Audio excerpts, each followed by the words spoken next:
On board a plane, a group of high school students buzz with excitement for their trip. A dark-haired boy named Akira smiles, holding a pamphlet for Hawaii as he looks out. He notices a strange, inky black substance spreading impossibly on the outside of the window. Akira's smile vanishes, replaced by a look of sheer, uncomprehending terror. The airplane is suddenly engulfed in a massive, violent explosion, tearing it apart mid-flight. A cold voice echoes from the darkness, stating that this human will become his money. The voice adds that even if the boy dies, no one in this world will blame him. A diminutive old man with a severe face tells him to simply go to sleep forever. Akira awakens bound to a chair as the old man prepares a needle for his arm. His eyes dart around the strange, cluttered room, his mind reeling with confusion. He cries out in English, "Oh my God!" as the needle is plunged into his arm. He thrashes wildly, screaming for help, while the old man tells him to stop struggling. The man explains that Akira's blood will become his personal retirement fund. Akira realizes with dawning horror that he understands the man's foreign words. A voice from the doorway suddenly shouts, demanding they stop taking his blood. A tall blonde woman with pointed ears enters, casually asking if there is any fresh blood. The old man Ligu grumbles at her arrival, addressing her with a gruff, "Oi!" He complains to the woman Liv that he can't do business if she kills her prey directly. Liv looks at him with disdain, questioning if he is being serious with his ridiculous complaint. Ligu argues that the boy was actually in a hurry to sell his blood, not being forced. Liv retorts that no matter how she looks at it, he's the one who appears to be the miser. She turns away, musing aloud about which type of blood she should purchase for herself. As Akira asks what is happening, Liv whispers to him to escape the crazy shop. She calmly says, "That's it, boy," watching as he makes his desperate bid for freedom. He bursts outside into a strange, wild landscape, crying out, "Where is this place?" From inside, they hear a monstrous roar and the boy's subsequent terrified screams. Akira dashes back inside with surprising speed, his face a mask of pure terror. He pants, asking what the giant, dog-like creature was that was about to eat him. He repeats the word Mamono, a monster, as Liv calmly notes his bad luck. She smiles, revealing sharp fangs as she casually declares that she is a vampire. He stammers the word vampire, unable to believe her as she tells him not to worry. Overwhelmed, he collapses, asking where he is and if there are any normal humans. Ligu insists that there are normal people, pointing to himself as a prime example. Liv is annoyed, asking why Ligu is making her explain this world to the boy. Lig retorts that he was busy working, and that the boy is the one he found. He insists she should be the one to explain, asking who made her the authority on it. Akira timidly interrupts their bickering, asking them to tell him about this world. Liv and Ligu fall silent, their attention finally turning back to the lost boy. Standing on a cliff overlooking a vast landscape, Liv begins her explanation to the boy. She tells him directly that he has been transported to another world, an isekai. His memories flood back. He was on a school trip, on a plane, and then nothing. Liv looks at him with a somber expression, telling him he likely died in that moment. A stark memory of the plane being consumed by fire and smoke flashes through his mind. He covers his mouth in shock as Liv acknowledges that this revelation is difficult. She tells him that, in a way, he should consider himself lucky to have been reborn. She then scoffs at her own words, muttering that calling it lucky is a lie. She reflects that it is difficult to convey the harsh reality of this world to anyone. He asks if there is a way to return home, but she says she would have gone long ago. Her words stun Akira into silence, his last hope seemingly extinguished in an instant. He can only stare after her, his mind struggling to process the terrible truth. She turns to face him, revealing that she too is human and came from another world. His eyes widen with disbelief at this new, unexpected connection between them. She explains that it is common for those who die in their world to arrive here. She recalls that when she first arrived, she also believed there was a way to return. A flashback shows a younger Liv, explaining she died from an illness and was confused. She was fortunate enough to be found by a kind person who took her in. She tearfully remembers being told that those who are brought here can never go back. Even after hearing this, she still thought about trying to find a way home. But she soon realized that she had no time left for such a desperate search. A dark, mottled sickness on her hand shows the fatal disease that sealed her fate. Back in the present, Akira whispers that he can't believe it, his shoulders slumping. He asks what he is supposed to do now, lost in his despair as Liv watches. He lets out a yelp of surprise as Liv suddenly swoops towards him. She lifts him into her arms, realizing she hasn't asked his name, and introduces herself. Held close by the powerful vampire, he shyly tells her his name is Tomoaki Akira. She tells Akira they'll continue their talk at her home, since he must be hungry. His mind immediately panics at the thought of staying overnight at a woman's house. As they walk, her arm around his shoulder, she notes how much he is trembling. They arrive at a small log cabin with a water wheel, nestled in a quiet clearing. Inside, she tells him to relax as he observes that it's just a normal room. He breathes a sigh of relief, admitting to himself he expected a coffin or something similar. He nervously looks from the bed to Liv, asking her where he should sit. She tells him bluntly to sit on the bed, as there are no other chairs. He sputters in flustered shock, his face bright red at the suggestion. He sits gingerly on the edge of the bed, politely saying, "Excuse me." He waits nervously as Liv stands with her back to him, gathering her thoughts. She turns, telling him there is something important she should explain sooner rather than later. He asks what it is, and she admits that it's a little difficult to bring up. He imagines the worst, thinking she's about to say vampires go into heat at night. She shatters his fantasy, flatly stating that he is going to die in about 2 days. As he chokes on his drink, she calmly tells him to settle down so she can explain. She tells him that humans from other worlds lack immunity and die from this world's diseases. He despairs at the sudden news, but she reveals there is one single way to avoid it. She points to herself, her fangs glinting, reminding him that she is still alive. He asks if there is a cure, and she confirms he must become a vampire like her. He covers his mouth, his mind reeling in stunned silence from her shocking proposal. He asks her why, and she explains that vampire blood has properties that cure the illness. She became a vampire, she says with a knowing smile, because she didn't want to die. Akira looks down, his expression troubled as he processes the weight of this choice. He clenches his fists, realizing this means his life would be fundamentally different from a human's. She confirms he would have to drink human blood and that a completely different life awaits him. She lays out his cruel binary choice: die as a human or live as a vampire. They sit together on the bed, the heavy silence filled with his unspoken turmoil. He trembles, the suddenness of the decision completely overwhelming his senses. He cries that he doesn't know what to do, that he can't think about it so suddenly. She agrees it is a terrible situation, but grimly reminds him that he has no time. He asks if she has any regrets, and she admits that living a long life is better. She puts a hand on his back, confessing she once thought it might be better to just die. A bright full moon hangs in the dark sky, a silent witness to their conversation.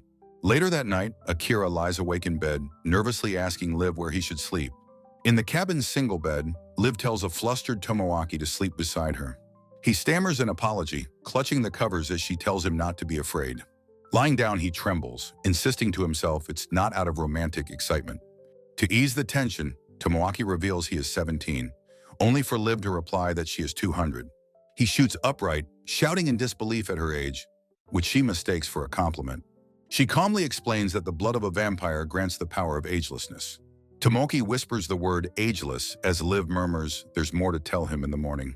She turns over, her pointed ear visible as she quickly falls asleep. He is left sitting up in the quiet dark, staring at her sleeping form. Finally succumbing to exhaustion, he slumps over at the edge of the bed. The Spartan room is still, Tomoaki finally asleep after a long, strange night. Morning sunlight streams over the roof of the small log cabin by the water wheel. A thick slab of meat sizzles as it cooks over an open fire. Liv is already awake, tending to breakfast alone in the quiet clearing. Tomoaki emerges and she greets him, noting his exhausted appearance. He admits he couldn't sleep at all, his eyes dark with fatigue. She sighs that it can't be helped and invites him to sit and eat. He sits on a crate opposite her, the small campfire crackling between them. She hands him a plate with a simple but hearty meal of meat on bread. Despite everything, his hunger is immense, and he begins to eat ravenously. He wolfs down the food, crumbs dotting his mouth as he takes another large bite. After eating, he finally asks her how exactly one becomes a vampire. She explains it's simple. He just has to drink a vampire's blood. He asks if it will hurt, and she casually replies it's only a little uncomfortable. She then returns to the topic she had intended to discuss the previous night. It's about what his life will be like after he becomes a vampire. She asks if he recalls what the old man, Ligu, was selling in his shop. He hesitantly answers that he believes it was blood. Liv confirms this, explaining that vampires don't attack humans due to a pact. He asks if they used to, and she says they did, but they can't survive if humans die out. In a flashback, a pact is made. Humans provide blood in exchange for protection from monsters. Now, human blood is sold in shops, which vampires purchase to survive. The grim implication dawns on Tomoaki. He must fight monsters for the rest of his life. Liv tells him that if he wants to live in this world, he has to follow its rules. A seed of doubt takes root, and he asks if she is truly telling him the truth. She looks at him, her patience wearing thin, and asks what he's talking about. He stands up abruptly, his fists clenched in a surge of defiance. He accuses her of making everything up just to trick him into becoming a vampire. Liv watches his outburst with a look of weary exasperation. He suggests she might know how to return to his world and is hiding it. He insists that fighting monsters for eternity is an impossible life for him. His fear boils over as he tearfully shouts he would rather die than become a vampire. In a final, childish act of defiance, he stomps on the sandwich she made him. He turns and bolts into the forest, leaving Liv to watch him go. She is left speechless for a moment, a hand to her chin in thought. She sighs to herself, muttering that dealing with a rebellious phase is difficult. Birds fly across the sky, a peaceful scene belying the turmoil below. Deep in the woods, Tomoaki runs, shouting at himself for being the absolute worst. He continues his frantic dash, screaming about what a terrible attitude he showed her. His feet pound the earth until he finally stumbles to a halt. He bends over, gasping for air, drained by his emotional outburst. He catches his breath, a look of profound shame and regret on his face. He laments that he was reborn only to be faced with things he must die for. He scrubs at his eyes with his fist, wiping away tears of frustration. He resolves that he must go back and properly apologize to Liv-san. As he stands there, his gaze falls upon his own hand. He stares at it, a dark discoloration spreading across his skin, and whispers, "What is this?" He wonders when the strange pattern appeared, his panic rising. He realizes with dawning horror that these are the symptoms of the fatal disease. It wasn't a lie. Just then a twig snaps and he looks up. A hulking, skeletal-faced monster steps out from behind a tree, looming over him. Tomoaki freezes, his face a perfect mask of abject terror. His eyes widen in disbelief as he thinks, "Again?" The creature lets out a friendly, "One!" and gives a happy reply, much to Tomoaki's confusion. Its demeanor shifts in an instant as it lunges with a ferocious roar. "What is going on?" he screams, scrambling away in a panic. Suddenly, a spear streaks through the air with incredible speed. It impales the monster through its shoulder, pinning it violently to a tree. Tomoaki is knocked off his feet by the force of the impact. The beast, howling in pain, brings its massive paw down upon him. He is trapped beneath its weight, his face pressed into the dirt. He pushes against the immense paw, screaming for it to let him go. Why does it have to be like this? He thinks, tears of despair in his eyes. He laments that he was brought back to life only to face death again. He screams that he doesn't want to die, his voice cracking with desperation. His final raw plea echoes through the woods. "Help me, Liv-san!" In a blur of silver, Liv appears, cleaving the monster's neck with her colossal axe. Tomoaki lies on the ground, spattered with the creature's blood, staring up in shock. His heart hammers in his chest as he gazes at his savior. Liv complains that he's nothing but trouble for encountering monsters twice in a row. She casually pulls her axe free from the corpse, flicking blood from the blade. Still on the ground, Tomoaki shakily asks her why she is there. She states that she couldn't just leave him to wander a forest full of monsters. More importantly, she says, vampires exist to protect humans. She couldn't let him die. Back in the clearing, he collapses to his knees, weeping her name in relief and shame. Liv stands over him, her axe resting on the ground, and says she's glad he's safe. He scrubs at his tear-streaked face, overwhelmed by a flood of emotions. In a sudden, shocking gesture, he slams his forehead into the dirt in a deep bow.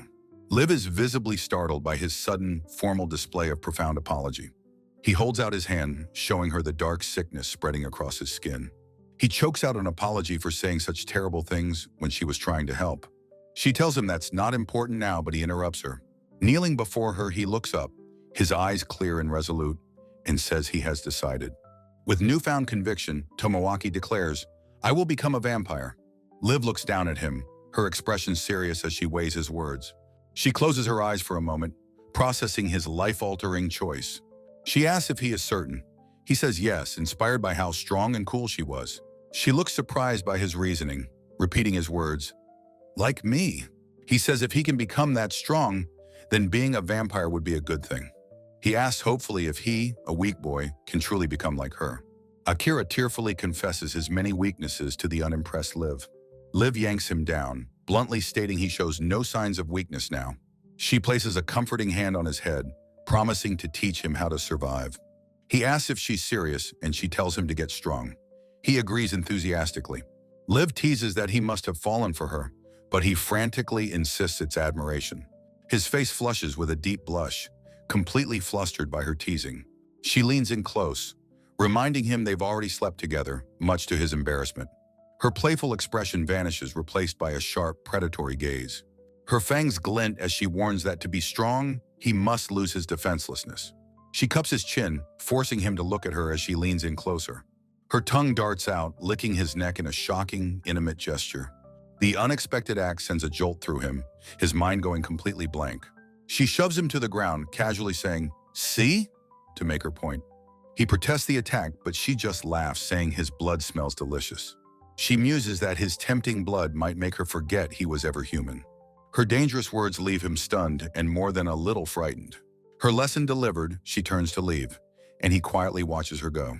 Liv announces it's time to become a vampire, but Akira feels mentally unprepared.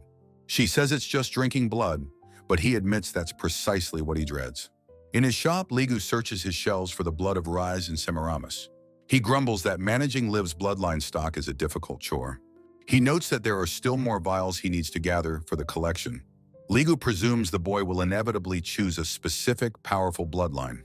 A hand picks up an ornate vial, identified as the blood of Varus the War Axe. The new chapter begins, promising a difficult lesson in survival skills. Liv playfully asks why he's so tense, and he reminds her he's about to become a vampire. Liv finds the setting anticlimactic and asks Ligu to handle the blood ritual. Akira is confused when Liv mentions the term bloodline, asking her what it means. Ligu emerges, announcing that he has brought the requested items for them. He presents a tray lined with vials containing all the bloodlines Liv requested. Akira is horrified, asking if he must drink every single vial on the tray.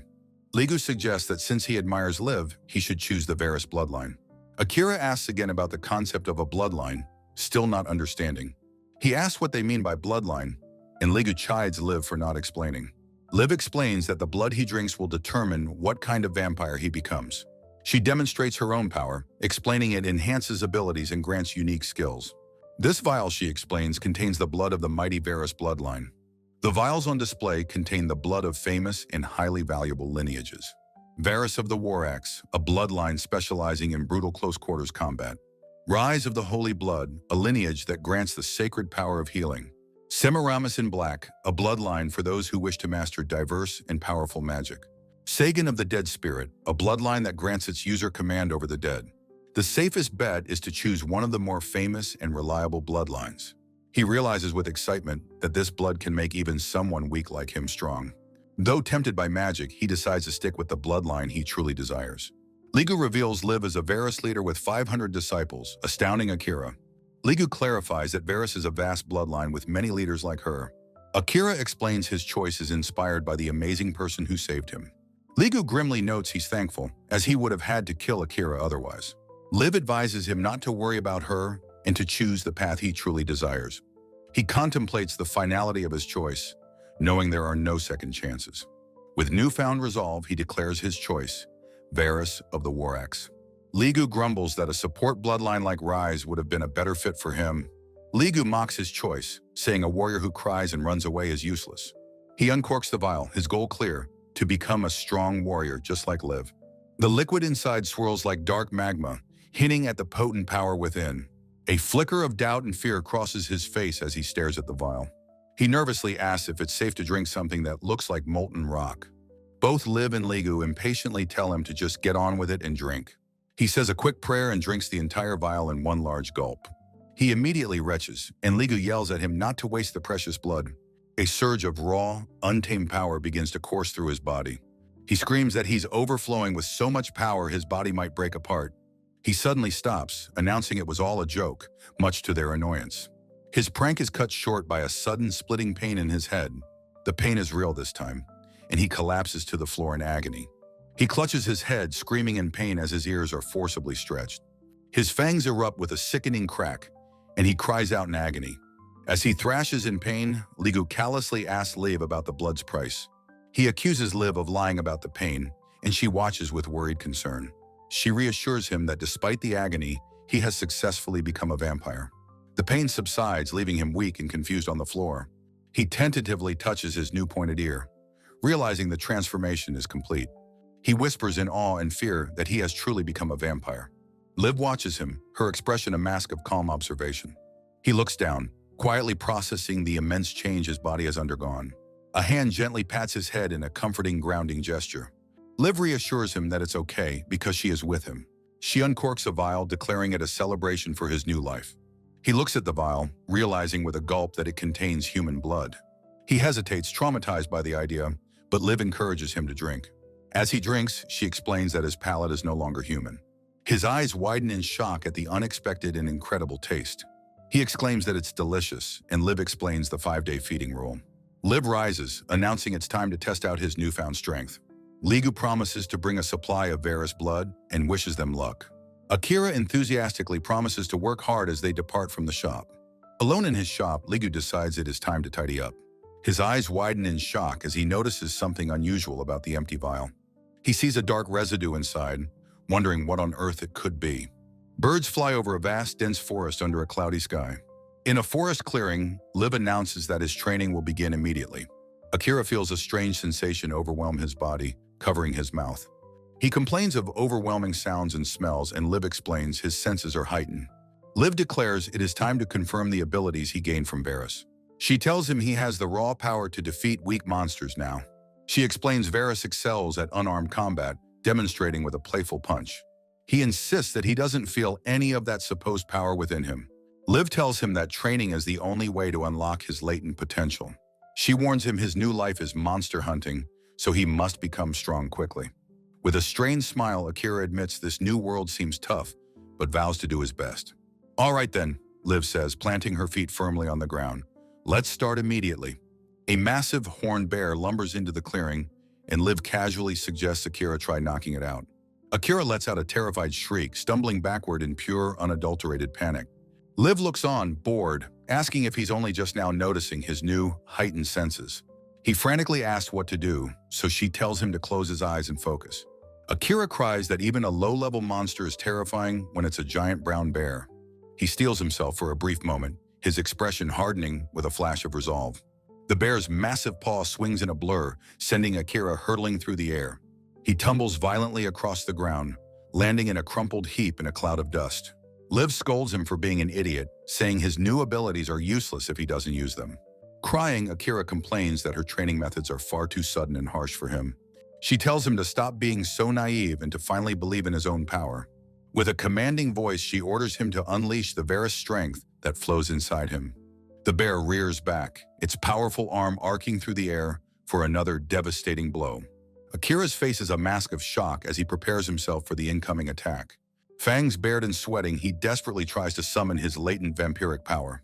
He manages to dodge the creature's swipe, preparing to launch a counterattack of his own. Liv shouts instructions, telling him to strike the moment the beast pulls back its jaw. His eyes burning with a newfound fire, Akira bellows his determined agreement. He charges forward with a mighty roar, his fist pulled back for a powerful strike.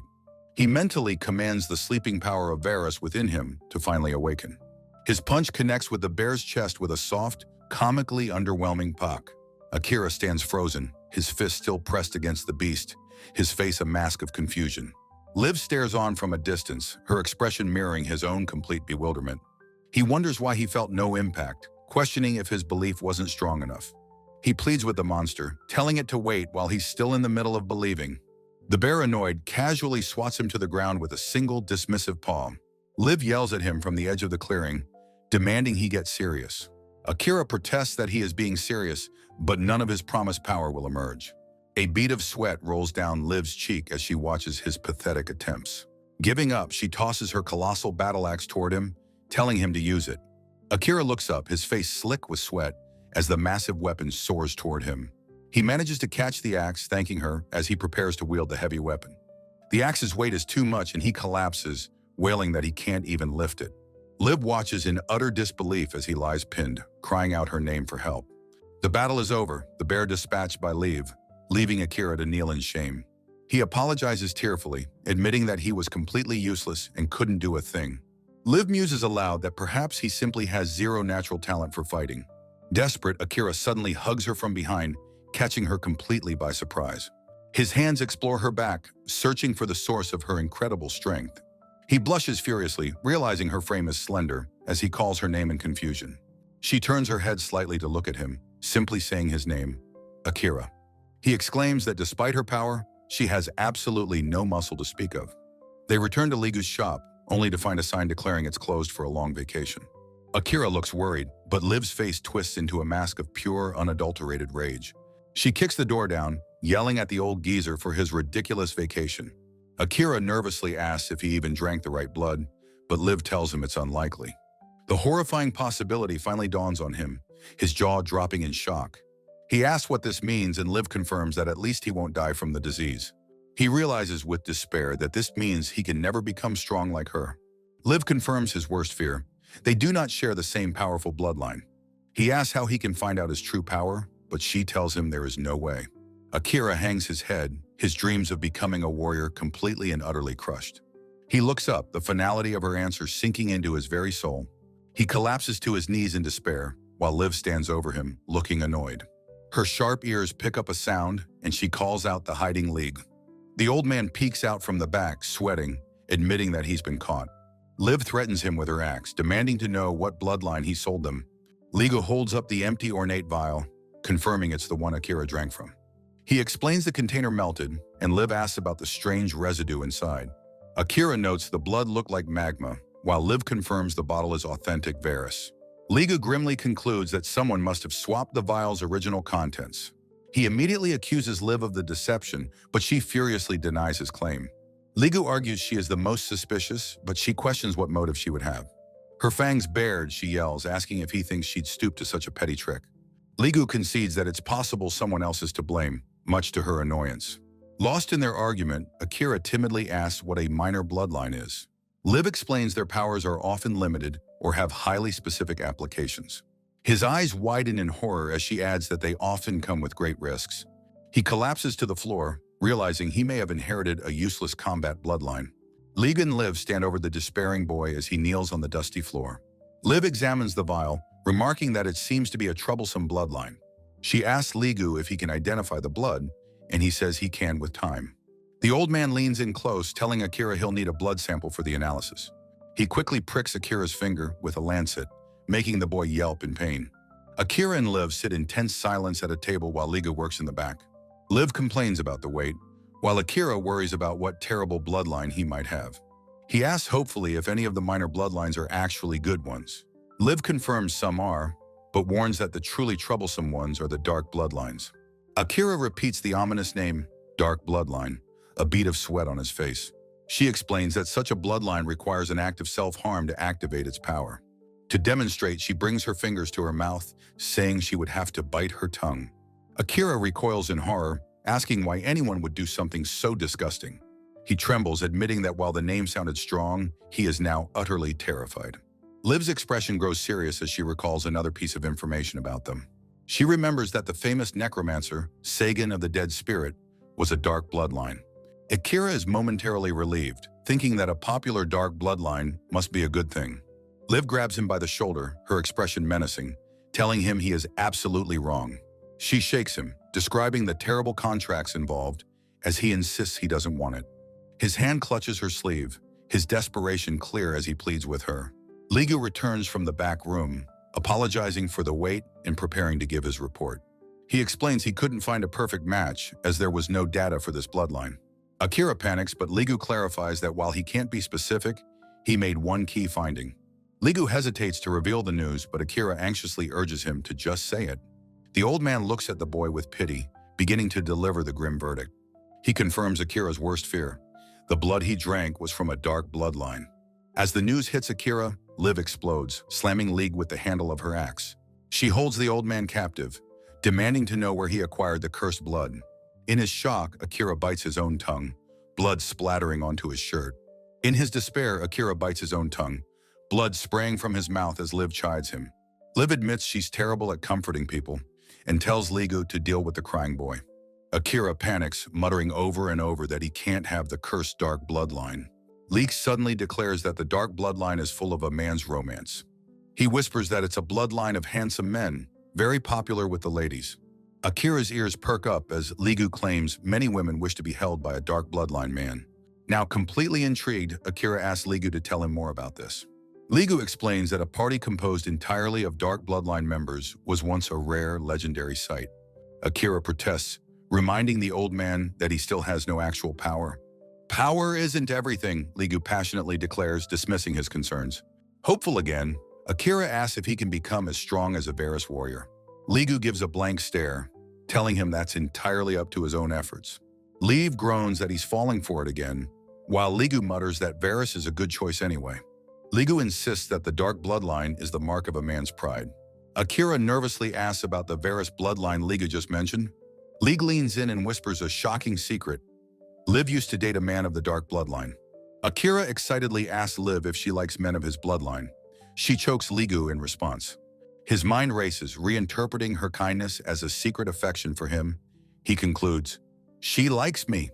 Ligu gasps that if he gets stronger, he could become Liv's partner, not just a disciple. The intoxicating idea takes root in Akira's mind, changing his entire outlook. "I'll do my best with the dark bloodline," he proclaims, full of a new, misguided fire. Liv shoots a sidelong glance, a bead of sweat on her temple, utterly exasperated. A faint blush dusts Akira's cheeks as he basks in his imagined romance. Resigned, Liv pats Ligu's head, telling him to do his best with a sigh. Akira, brimming with renewed confidence, shouts an enthusiastic, "Yes!" Liv hefts her axe, announcing it's time to teach him how to survive. Akira salutes her. As they depart, Ligu gives a thumbs up from the floor, promising to continue his investigation. A vast, jagged mountain range looms before them, symbolizing the start of their journey. Akira asks where they are going. Liv replies they are heading to the human village of Dine to patrol. He looks at her, confused, repeating the word patrol. Liv explains that the surrounding forest is dangerous, so she patrols the village as a duty. Leaves fall around their feet as they walk down the quiet forest path. A sudden sound from above startles them, and they both look up. Two massive dragons soar across the sky. Akira panics, asking if they should flee. He shouts in terror as the dragons fly low, but Liv calmly notes their impressive size. She reassures him that flame dragons rarely attack people and are an uncommon sight in this region. Akira listens intently, his expression serious as he absorbs the new information about this world. Liv admits that she would rather not have to fight such a powerful monster. Watching the dragons fly away, Akira quietly says he understands. They arrive at the entrance to Dine, a peaceful village nestled against the mountains. The moment villagers spot Liv, they rush out to greet her with cheers and invitations. She is immediately surrounded by an adoring crowd, basking in her local celebrity status. Akira feels like a background character, vowing to become a man worthy of standing beside her. He watches from the edge of the crowd as the villagers continue to celebrate her. Their warm reception is cut short by a group of hostile men who grab Akira's shoulder. Their leader, a blond man named Fuchs, sneers at Akira, demanding to know who he is. Akira sweats nervously, completely intimidated by the man's aggressive posture. He stammers that they are on patrol, but Fuchs grabs his chin, questioning his purpose. Fuchs's face is a mask of pure contempt for the young vampire. He grabs Akira's shirt, shouting, "What did a vampire come here for?" The man's hand tightens, bunching the fabric of Akira's collar. Liv steps between them, her voice cold as steel, demanding that he let Akira go. Fuchs reluctantly releases his grip, his hand balling into a tight fist at his side. He clenches his teeth in anger, a small locket glinting on a chain around his neck. He waves a dismissive hand at Liv, showing her no respect. Liv's eyes narrow into slits, her silent fury palpable. She warns him not to be so familiar, reminding him they've only just met. Fuchs smirks, his voice dripping with condescension as he tells her she's being too kind. Akira and Liv watch as Fuchs turns to address the villagers. He asks Liv if she's done something to be hated, as he doesn't recognize Akira. He continues his speech, declaring that there's a reason vampires are hated. Akira listens, the painful reality sinking in. In this world, vampires are despised. Fuchs rallies the crowd, telling them not to befriend vampires and that he will protect them. Liv's expression hardens, her patience with the man's inflammatory rhetoric wearing thin. Fuchs scoffs at their patrol, saying the self-righteousness of vampires makes him sick. Akira speaks up, insisting they were once human and would never harm anyone. Fuchs sneers at his words, calling them outsiders and creatures from another world. The insult hits Akira hard, and he repeats the word outsiders in a shocked whisper. Liv tries to de-escalate the situation, telling Akira it's time for them to leave. Fuchs pulls out his locket, blaming the weakness of vampires for his wife's death. Akira shouts in shock as Fuchs calls him a fool for believing in them. A flash of pure rage crosses Akira's face as he clenches his fist. He lunges forward, throwing a powerful punch that connects squarely with Fuchs's jaw. The force of the blow sends the larger man flying backward through the air. As Fuchs lands in a heap, Akira stares at his hand in disbelief. Liv mutters, "Oops." His panicked apology echoes through the village as birds scatter into the sky. Later, the mood is tense as they sit in the relative quiet of the village tavern. Liv sternly lectures Akira, reminding him he must never raise a hand against a human. Akira looks at his hand, humbled by the realization of how fragile humans truly are. Liv explains that this is precisely why vampires like them are needed to protect humanity. Fuchs enters the tavern, a bandage on his cheek, startling Akira. He tells Akira not to take out his personal grudge against vampires on others. His expression is no longer hostile but serious and weary. He assures them he holds no grudge for the fight, shocking Akira. Akira bows repeatedly, apologizing profusely for injuring the man. Fuchs explains that he is not from this village, but is a traveler with business here. He introduces himself as Fuchs Skarsgård and reveals he has a favor to ask of them. He needs their help to subjugate a dragon living in the nearby mountains. He explains that for the past month, a flame dragon has been appearing over his village. The villagers are terrified, so he came to this region seeking the power of a vampire. Akira realizes this must be the very same dragon he and Liv saw earlier. He asks why they need help if dragons are creatures humans can't defeat on their own. Fuchs and his brother look down, their expressions turning grim and sorrowful. He recalls how he and his people arrived in this village just 1 month ago. Liv asks why he didn't submit an official request to the Monster Subjugation Association. Fuchs looks away, sweating slightly, clearly hiding something. Liv stands, declaring the request suspicious and that she cannot accept it. Fuchs looks at her, his desperation growing as a nervous Akira watches on. He sits down, finally admitting the truth. They already tried to fight the dragon themselves. Akira's eyes widen as he begins to understand the true gravity of the man's request. Akira gestures towards the open silver locket, asking about the woman pictured within. Fuchs explains she was his wife, but she is no longer in this world. He recounts how a fearsome, rampaging flame dragon tragically took her life. His face is a mask of profound grief, tears marking his deep sorrow. He confesses his overwhelming regret, admitting he was unable to stop her from fighting. He clutches the locket tightly against his chest, a symbol of his pain. Desperate, Fuchs grabs Akira, begging him to use his vampire power for revenge. Akira protests, insisting he can do nothing without his mentor Liv's permission. Fuchs's eyes narrow as a calculating, manipulative thought crosses his mind. He appeals to the boy's pride, praising his courage as a new vampire. Fuchs guesses they are both of the Varys bloodline, but Akira clarifies only Liv is. Akira's eyes shine with admiration as he declares his goal to become her partner. A knowing, predatory smirk plays on Fuchs's lips as he sees his opening. Feeling inadequate, Akira apologizes that Fuchs is stuck with only him. Fuchs seizes the moment, shouting that this is Akira's ultimate chance for glory. He places a hand on his shoulder as an image of Liv offers silent support. He whispers promises of gratitude from the villagers and his friend if he succeeds. Surrounded by the men, Akira meekly asks if this is really true. Fuchs gives a confident thumbs up, certain of Akira's strength and his men. Akira resolves that he needs Fuchs's help to finally become Liv's partner. His mind made up, he agrees to help them defeat the flame dragon. A small village girl approaches Liv, asking her for a personal favor. Learning the girl's mother is injured, Liv agrees to help her gather herbs. Liv gently leads the child out of the village into the nearby woods. From a hidden doorway, Fuchs and Akira watch as Liv finally departs. Fuchs explains that if Akira had gone with her, he'd have been stopped. His expression hardens with grim purpose. This is his perfect chance. He grabs Akira, insisting he must seize this golden opportunity for recognition. Akira expresses his anxiety, unsure if his mysterious power will be enough. Fuchs laughs it off, saying his vampire status alone makes him powerful. He claims to see a special, extraordinary quality in Akira's eyes. Fuchs confidently leads his men out, inviting Akira to join the hunt. With a grunt of grim determination, Fuchs sets his plan into motion. In the rocky Badlands, the men are ordered to hold the trapped beast. Smoke bombs obscure the dragon as it breathes fire, pinned by ropes. Two of the hunters strain against a taut rope, shouting in exertion. One of them curses, realizing the dragon's immense power is overwhelming. Another man calls out to Fuchs as they all struggle against the monster.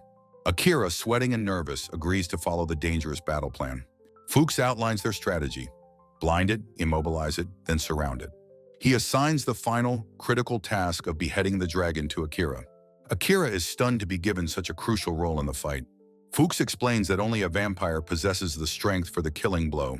He declares that Akira is the key player in this entire operation.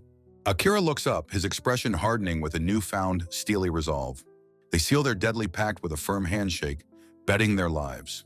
The dragon's massive, razor-sharp claw slices viciously through the air.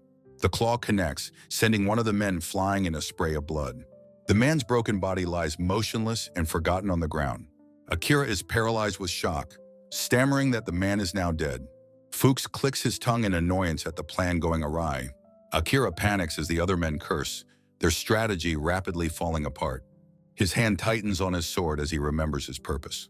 He recalls Liv's lesson, to stop being naive and trust his own power. With a mighty roar, Akira leaps into the air to attack the beast. He grips the sword tightly, bringing the blade down upon its neck. The blade slices clean through, severing the dragon's head completely. He screams in triumph, his face splattered with the monster's dark blood. The beast's final death throw sends him flying backward through the air. He lands hard on the dusty ground, the impact knocking him breathless. He lies panting on the ground, tears of exhaustion and relief in his eyes. He clenches his fist, a sense of incredible accomplishment surging through him.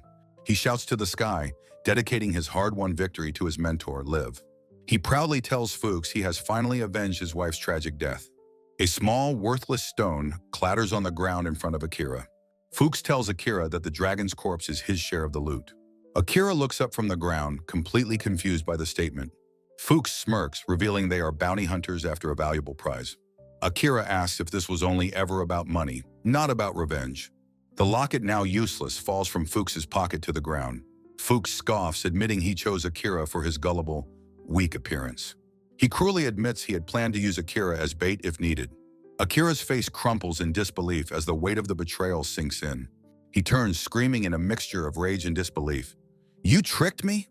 The dragon's corpse begins to regenerate as Akira looks on in horror. A second, much larger dragon appears, its massive head looming nearby. He realizes with dawning dread, this is the other dragon he saw with Liv. He scrambles backward, realizing he must escape the imminent danger. His face is a mask of pure terror as he desperately attempts to flee. The dragon's bladed tail whips around, impaling him through the chest. Blood bursts from his mouth as the force lifts him from his feet. He collapses to his knees, a catastrophic bleeding wound in his torso. His last words are a desperate, whispered plea for Liv to help him. His body falls lifelessly to the ground in a spreading pool of blood. He lies still, his face pale against the blood-soaked, unforgiving earth. A mysterious voice offers aid to the dying little blood drinker.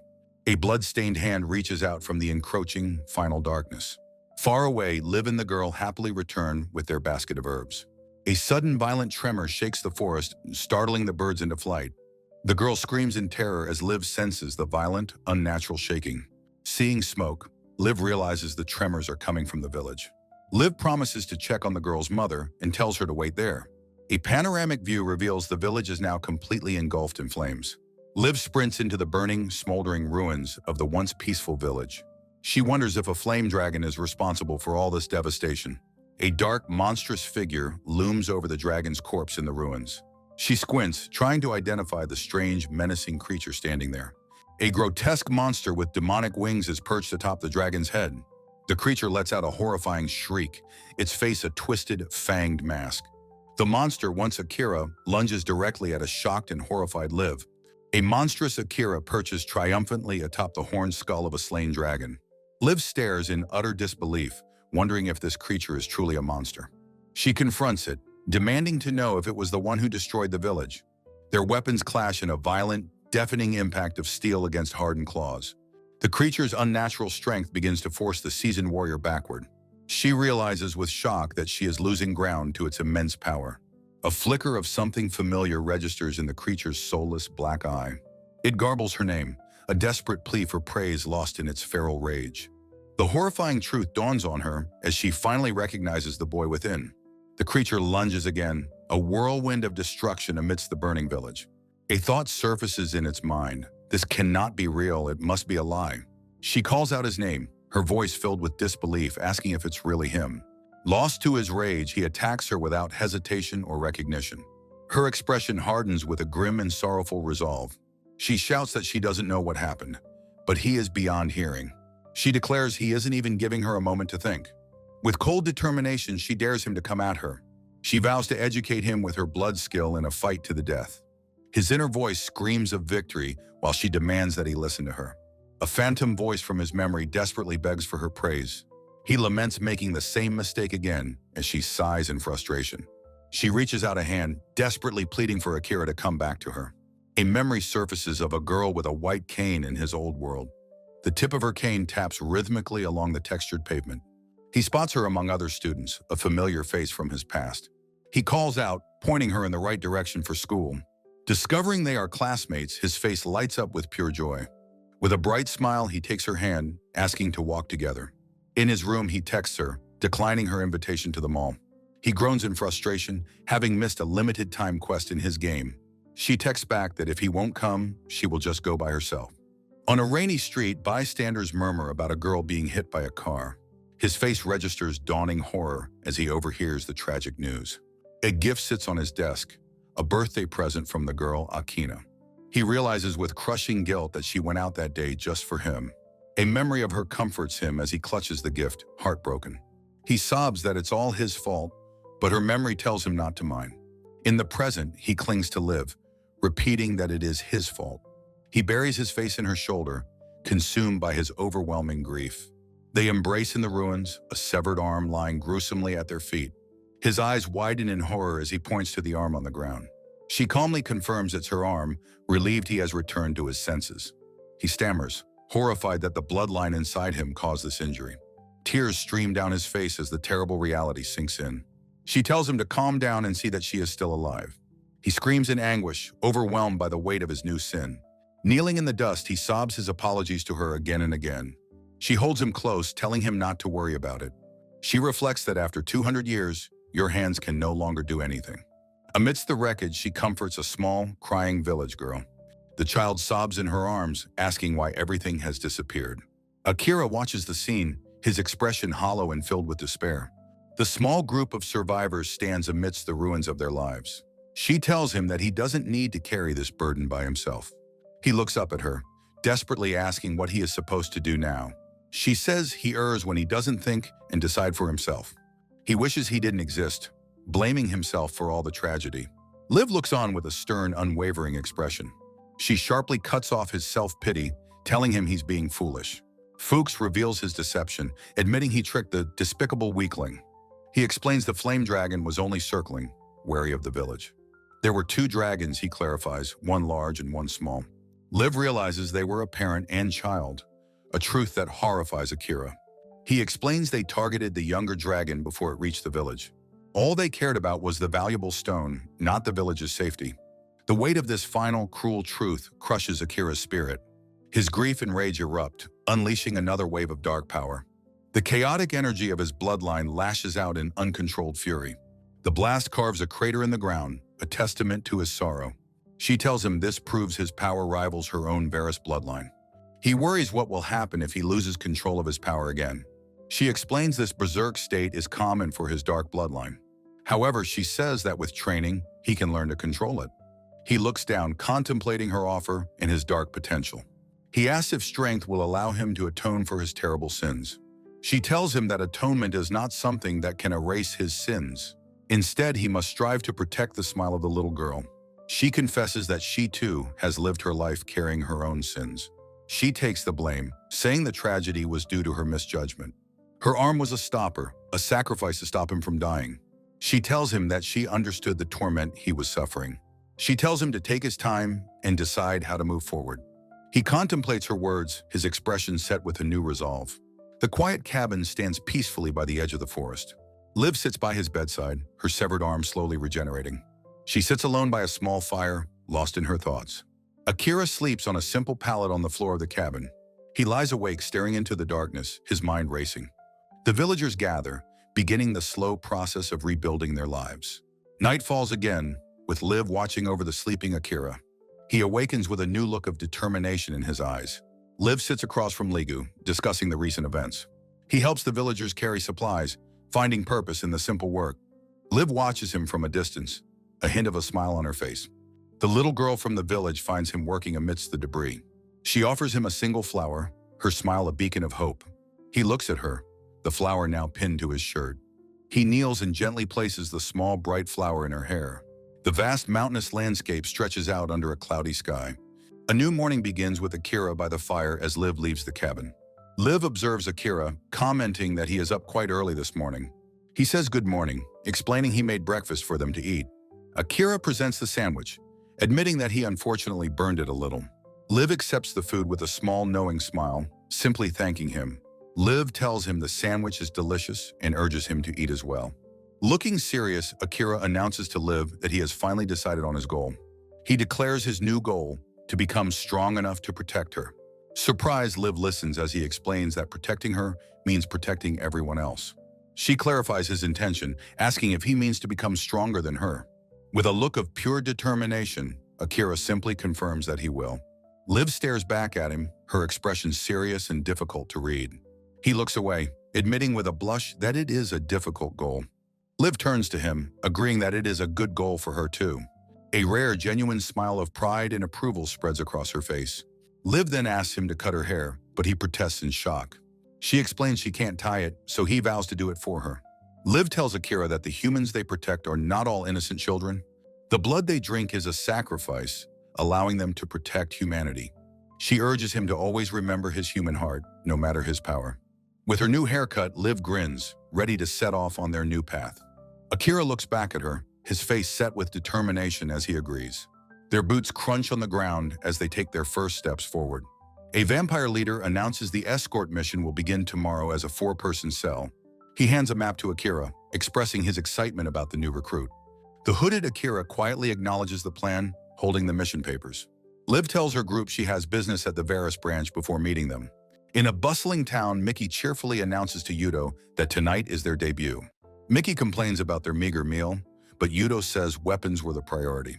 He promises they can get a delicious meal once the mission is complete. Mickey cheers with excitement, her fangs showing in a wide, happy grin. She laments her fate, a far cry from the Hawaii trip she expected. In a flashback, Mickey introduces herself, facing the biggest decision of her life. She holds a small, ornate vial, looking at it with extreme skepticism. Puffing her cheeks, she continues to stare at the vial with great reluctance. Yuto impatiently tells her to drink the blood and become a vampire. Mickey asks why he became a vampire first. He says she'll die otherwise. She looks at her hands in horror, seeing how far the disease has progressed. Ligu grumbles that becoming a vampire is better than dying from the sickness. Mickey accuses Ligu of trying to kill her when she first arrived. Yuto sighs that he has no choice and takes the vial himself. He tries to force-feed her the blood, but she insists on doing it herself. She asks if it was painful for him, but he coolly denies it. Mickey sees through his lie, thinking that he clearly looked like he suffered. As Yuto walks off annoyed, Mickey collapses, crying that she just can't do it. Yuto suddenly grabs her from behind, holding her in a firm grip. He tells her to open her mouth, shouting that it's better than dying. He forces the vial to her lips, tilting her head back to drink. With tears in her eyes, she finally swallows the potent vampire blood. The blood immediately takes effect, causing her to choke and gasp in pain. The transformation begins and she collapses against him, crying out in agony. Yuto holds her close and asks if she is all right, making her blush. Her fangs have emerged and she lets out a panicked, incoherent shriek. She continues to thrash in his arms, overwhelmed by the painful transformation. She leaps at Yuto, shouting goodbye to her human self as she transforms.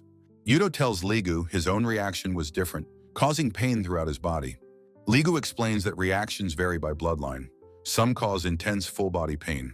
Now both vampires, Yuto asks if she can feel her new bloodline's power. Mickey feels warm, while Yuto notes his strength surpasses his human limits. Mickey asks what to do next. Ligu instructs them to visit their bloodline branches. He explains they will train for months before they can take on missions. Yuto grimly considers the mission, protecting humans until the day he dies. Mickey looks on with a sweat drop, her expression one of deep concern.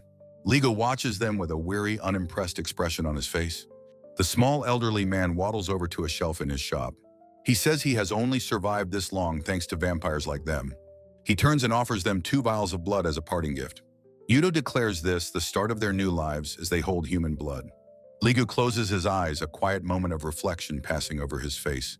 He opens his eyes, wishing them well and telling them to become splendid vampires. After months of harsh training, tonight was meant to be their combat debut. Mickey stares in horror, realizing their first mission appears to be already over.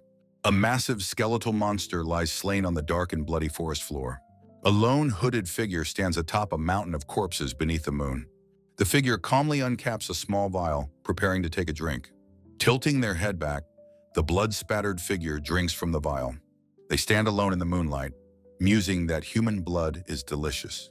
The new arrivals wonder if that single person defeated all the monsters alone. Their leader approaches, telling the hooded figure that they have clearly overdone it. She reminds them of the purpose of their meeting, an initial introduction. The mysterious figure walks towards the group, offering a simple apology. Mickey and Yudo look confused, wondering what she means by a meeting.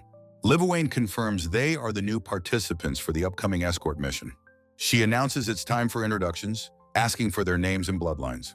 She introduces herself first, Livawane Cole from the Varus of the War Axe. Yudo follows, introducing himself as Yatsuo Yuto, also of the Varus bloodline. Mickey cheerfully introduces herself as Sakura Mickey of the Semiramis in Black. Finally, the hooded figure states his name is Tomoaki Akira, his bloodline unknown. Livawane asks Yudo if he knows this boy, since they're both Varus disciples. Mickey excitedly recognizes him, exclaiming that he was in their same class. The entire group stands in stunned silence, processing this unexpected reunion. Akira confirms that yes, the two of them were reincarnated here as well. He pulls his hood back up, his personality seemingly warped by his newfound strength. He stands apart, coolly telling the others to try their best not to die. He declares he'll handle the mission alone. They only need to protect themselves. Yudo glares at him, his face contorted with pure, unadulterated rage. Yudo grabs him by the collar, shouting at him not to mess with them. Screaming at the pretty boy, Yudo throws a powerful punch at Akira's face. Livawane watches as Mickey insists that fighting is not allowed between them. Yudo pins him with his foot, asking if he sees them as weaklings. Akira glares back, retorting that he will just have to show them his power. A massive blast erupts between Akira and Yudo as Mickey laments having to intervene. Mickey complains her master never taught her how to properly control her immense firepower. She unleashes the chaotic spell, yelling that both boys will be sent to heaven. The massive blast engulfs the brawling vampires, shocking Mickey with its incredible power. Mickey apologizes for overdoing it, while Livawane calmly states it was a good test. The new team heads into a tavern in Ellen's to celebrate their miraculous reunion. With a hearty cheers, the new companions raise their mugs in a toast. An awkward silence hangs over the table, thick with unspoken resentments and old rivalries. Livawane explains she needed to gauge their strength before they could work as a team. A tipsy Livawane drapes herself over Akira, who dryly notes she's already drunk. Mickey cheerfully tells Yudo she's so happy to have met another reincarnated classmate. Yudo declares he isn't happy about the reunion, and Akira quickly agrees with him. Yudo explodes, accusing the stoic Akira of being an arrogant show-off back in school. Livawane slyly asks if they were good friends in their previous world. Both boys roar in perfect angry unison that they were definitely not friends. Mickey explains she and Akira were friendly, but Yudo was rarely ever in class. Livawane notes the Varus clan is full of ruffians, mentioning Yuto needs a disciple. Mickey immediately calls Yudo out, declaring that he is lying about not having a disciple. Akira and Livawane both turn their attention to the flustered Yudo. Livawane teasingly asks the hot-headed Yudo if he was just messing around earlier. She explains Varus warriors need great skill, noting Yudo was strong even as a human. Yudo proudly admits he practiced both judo and kendo, making him a natural fighter. Livawane suggests that taking on a disciple would make him even more powerful. Yudo looks around, asking if there's anyone present who is stronger than him. He then declares to Livawane that he has been waiting to become her disciple. Akira listens silently, his expression unreadable as the conversation continues around him. Yudo boldly proclaims his goal, to become the strongest warrior in the Varus clan. He recalls Ligu offering a blood discount if he took on the troublesome Akira. Livawane dryly remarks that he came all this way for such a selfish reason. She offers him a deal, succeed on the mission, and she will grant his request. She grabs his head, insisting he address her properly as Livawane-san. Akira looks down, his expression somber as he considers their new reality. Livawane explains the importance of missions. They protect humans, which allows them to live. A chart details mission ranks from D to SS, with risk increasing alongside rank. New vampires take on lower ranks, gaining experience for more dangerous B-rank missions. Livawane holds up a coin pouch, explaining the reward is essential for their survival. The reward for their work is money and the crucial right to purchase blood. Yuto questions the system, but Livawane says it ensures they never neglect their duties. Human blood is a lifeline, obtainable only through missions and managed by the guild. As Yuto eats, Mickey suddenly remembers to ask about their current mission's rank. Mickey panics upon hearing its B rank, shouting that they are only fresh recruits. She demands to know why the Mercenary Association would ever approve such a mission. Livawane smugly suggests her presence as a high-ranking vampire reassured the guild. She tells the others to handle it, and she will intervene only if necessary. Mickey recalls Akira's earlier boast that he could handle this mission by himself. Akira wonders if B rank is truly safe, seeing the reward as a tool for order. Akira asks the critical question, are there vampires who don't obey the rules? Livawane's expression turns grim, her gaze hardening at his question. Yes, she confirms, stating their current mission is directly connected to such renegades. Two covered wagons, pulled by horses, make their way down a forested path. Akira explains the law. Humans over 16 must donate blood every 3 months. Livawane explains that human-operated blood banks manage the supply from each region. He clarifies that these wagons are transporting the human donors to the city of Elenst. Mickey and Yuto relax, believing it to be a simple and easy delivery mission. Akira chides them for their complacency, warning that a B-rank mission is never simple. He correctly deduces that this mission must involve the renegade vampires. Livawane reveals that recent convoys have been attacked, always targeting young women. A look of dawning horror crosses Akira's face as he realizes the implication. Livawane confirms their foes are the very vampires who defy the pact. The four vampires exchange worried glances, the true gravity of their task setting in. Their convoy pulls into the quaint timber-frame village of Hoya for a rest. The wagons come to a halt at the edge of the quiet village. The human girls disembark, excitedly planning their trip to a cafe in Elenst. Livawane remarks that for the girls, shopping and food are the main attractions. Akira observes the human girls, realizing they are all around the same age as him. His attention is suddenly captured by a girl with short dark hair. She has a serene and beautiful face, her expression calm and composed. Akira finds himself blushing, struck by how beautiful he finds the young woman. He quickly averts his gaze, realizing he had been staring too intently. He can't help but steal another quick glance in her direction. Her dark hair and pale complexion remind him of the girl from his past. Nearby, a girl stumbles, but Yuto swiftly catches her before she can fall. The girl thanks him profusely, flustered by his charming and heroic act. Mickey notes Yuto is kind to women, though Akira looks on with disdain. The girl Akira was admiring suddenly trips, crying out as she falls. She remains on the ground for a moment, looking down at her hands. Looking up, she wonders to herself if she has injured her leg in the fall. Akira rushes to her side, his face etched with concern as he asks if she's okay. She tells him coldly that she would have been fine without his help. She gets up and walks away, ignoring his outstretched hand. He calls after her, offering to help her onto the wagon if her leg hurts. She glares back, asking if he truly intends to touch a lady's body. She doesn't want a vampire's help, she says, leaving Akira looking wounded. She adds that she especially dislikes weaklings like him, creating a difficult start. Livawane calls for everyone to depart, noticing Akira hasn't moved. She approaches him with a concerned expression, asking what is the matter. He bows deeply, lamenting that he must look like a pervert to Yasushiro. Livawane tells him that to her, he just looks like Akira, and he walks off. He chides himself for his mistake, while Livawane suggests he just acts strong. The journey resumes, the wagons rolling onward through the dense, leafy forest. Inside, the girls gossip about Yuto, swooning over how handsome and kind he is. Mickey enthusiastically agrees, adding that Yuto is also incredibly strong. Mickey apologizes for butting in, reassuring them that she is a friendly vampire. The girls eagerly ask for Yuto's name, and Mickey offers to tell them everything. As girls fawn over Yuto, Mickey teases the annoyed Akira for eating a hamburger. Akira angrily chews his food with his back turned as Yasushiro watches him. Yasushiro's expression is one of silent, unimpressed judgment. The human girls whisper among themselves, hoping Yuto will become their new guardian. A girl explains to Mickey that Hoya Village has long had a resident vampire protector. When the story turns to someone named Eva, Yatsushiro cuts the conversation short.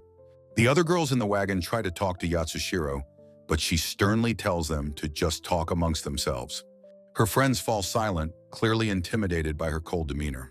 As the convoy rattles along, Akira looks back at Yatsushiro from his seat. Livawane announces a rest stop by a lakeside, as the horses are growing tired. Yuto is instantly surrounded by adoring girls, while Akira squats by himself, isolated. As Akira sits alone by the water, the aloof Yatsushiro deliberately approaches him. He watches the water, lost in thought, a melancholic look on his face. She confronts him, accusing him of staring at her and calling it creepy. Flustered, Akira explains that she just reminded him of someone he once knew. They both crouch by the water's edge, a tense silence between them. He tries to introduce himself as Akira, but she cuts him off, saying she isn't interested. She asks why she should bother learning the name of a temporary acquaintance. Elsewhere, the girls note Yatsushiro's hostility towards vampires, unlike their own friendliness. Akira asks her directly if she hates vampires, and she confirms it's disgusting. He looks hurt, reminding her that they were all once human, just like her. He tries to explain that they don't enjoy drinking blood, but she doesn't listen. She accuses him of drinking blood simply because he thinks it tastes delicious. Her sharp, cynical accusation leaves Akira completely stunned and speechless. She scoffs at his past, certain he will eventually crave blood directly from humans. He vehemently denies this, though she recalls hearing that fresh blood is best. She presses him, suggesting that if that's true, he must think about it. He insists their purpose is to protect humans, but she says thoughts and actions are different. He declares he would never harm a human, no matter what happened to him. Yatsushiro stares at him with an expression of pure, undiluted scorn. She dismisses his noble words as the naive platitudes of a new vampire. She looks down on him, stating she has no desire for his protection. Akira's expression hardens, a retort forming on his lips. Before he can speak, a massive shape begins to erupt from the placid lake. A giant frog monster bursts forth, and Akira tackles Yatsushiro, apologizing as he does. She lets out a gasp of pure shock, not understanding what is happening. The monster's massive tongue whips through the air just over their heads. Akira holds her protectively, his face set with determination as water splashes around them. The rest of the group arrives, reacting with disgust to the monstrous frog. Mickey worries they should help, but Livawane stops her with a knowing look. Livawane smirks with absolute confidence, stating Akira will defeat it in seconds. He helps the shaken Yatsushiro up, assuring her that this spot is safe. He tells her to wait, promising a quick victory and apologizing again for grabbing her. With a slightly flustered smile, he tells her he's off, leaving her speechless. As he runs toward the beast, she can only shout after him in protest. Yatsushiro watches him go, her face a mask of disbelief and worry. Akira charges headlong at the hulking creature, unafraid of its immense size. He leaps gracefully through the air, easily dodging the monster's whipping tongue. He lands nimbly on the rocky shore, preparing his next move in an instant. In a flash, he is perched atop the monster's colossal, warty head. He becomes a blur of motion, his dagger striking the beast with blinding speed. A massive eruption of black, chaotic energy bursts from the creature's body. The others watch in awe, Mickey exclaiming at how incredibly fast he was. Livawane looks on with pride, while Yuto just seems annoyed by the display. As the monster dissolves, Akira calmly sheathes his daggers, the battle over. Yatsushiro can only stare, wondering what kind of person he truly is. He glances back at her, his face splattered with the black blood of the beast. He gives her a proud, fang-bearing grin and a confident thumbs up. She glares back, utterly unimpressed by his face that screams, "I'm strong, right?" She gets up and walks away, calling him super annoying, leaving him bewildered. Yatsushiro walks on alone, her expression somber and lost in thought. A memory surfaces, her brother Rui promising he would always protect her. In the memory, she teases him, calling him a novice vampire despite his bravado. He playfully asks if he's still a rookie after 3 years as a vampire.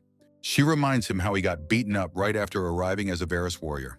He laughs, fondly recalling how she always patched up his injuries after fights. She had told him then to learn to protect himself before worrying about her. The happy memory dissolves into a scene of tragedy, Rui dead in the rain. She had knelt over his body, pleading with him to drink her blood. She wept, clutching his hand, believing her blood could have saved his life. In the present, the group arrives at the blood donation center in the city of Ellens. A girl fusses, telling Yuto she's scared and needs him to encourage her. Yuto casually tells the nervous girls to do their best, which seems to calm them. The girls promise to be brave if he'll go to a cafe with them later. Yuto announces that the donations are done and they have free time until the afternoon. Livawane reminds the team their mission to guard the girls is not over yet. As Yatsushiro walks off alone, the other girls eagerly invite Yuto to a cafe. Mickey asks Yuto if they shouldn't invite the girl who walked off. The other girls explain that it's okay and that they aren't bullying her. They say Yatsushiro told them she prefers to be alone, to avoid being a bother. One of the girls wonders aloud if something bad happened to her in the past. They explain to the vampires that a year ago, the village guardian died protecting her. The villagers all saw her and the vampire Rui as real brother and sister. The girls admit they don't know how to act around her because of the tragedy. Hearing this, Miki gets a clever idea, her eyes landing on Akira. She muses aloud that she and Yuto are busy and wonders who could escort Yatsushiro. Akira immediately and enthusiastically volunteers, declaring he will be her guard. Miki thinks that Yatsushiro may have treated Rui as a human, not a vampire. As Akira rushes off, he trips, his face planting on the polished floor. He shouts her name down the hall, trying to get her to wait for him. Yatsushiro turns, flushed and angry, telling him not to yell her name so loudly. He insists on accompanying her shopping, as it is part of his mission. She refuses, but he pulls rank, sternly stating that the mission forbids it. He softens, promising that he won't get in the way of her shopping. She finally relents on one condition: he has to carry all of her bags. They go to a clothing store, browsing a rack of fashionable coats. Akira watches, blushing, as Yatsushiro tries on a new outfit. She emerges from the dressing room looking stunning, leaving him speechless. He follows her through the streets, his arms laden with her purchases. The unlikely pair stop at a street stall to buy some drinks. They pass a hat shop, and Yatsushiro points to something in the window. Inside, she tries on a stylish new hat in front of a mirror. They continue their walk, Akira dutifully carrying her things through the city. He offers a genuine compliment, telling her the new hat looks great on her. She turns her head away, but a slight blush betrays her appreciation.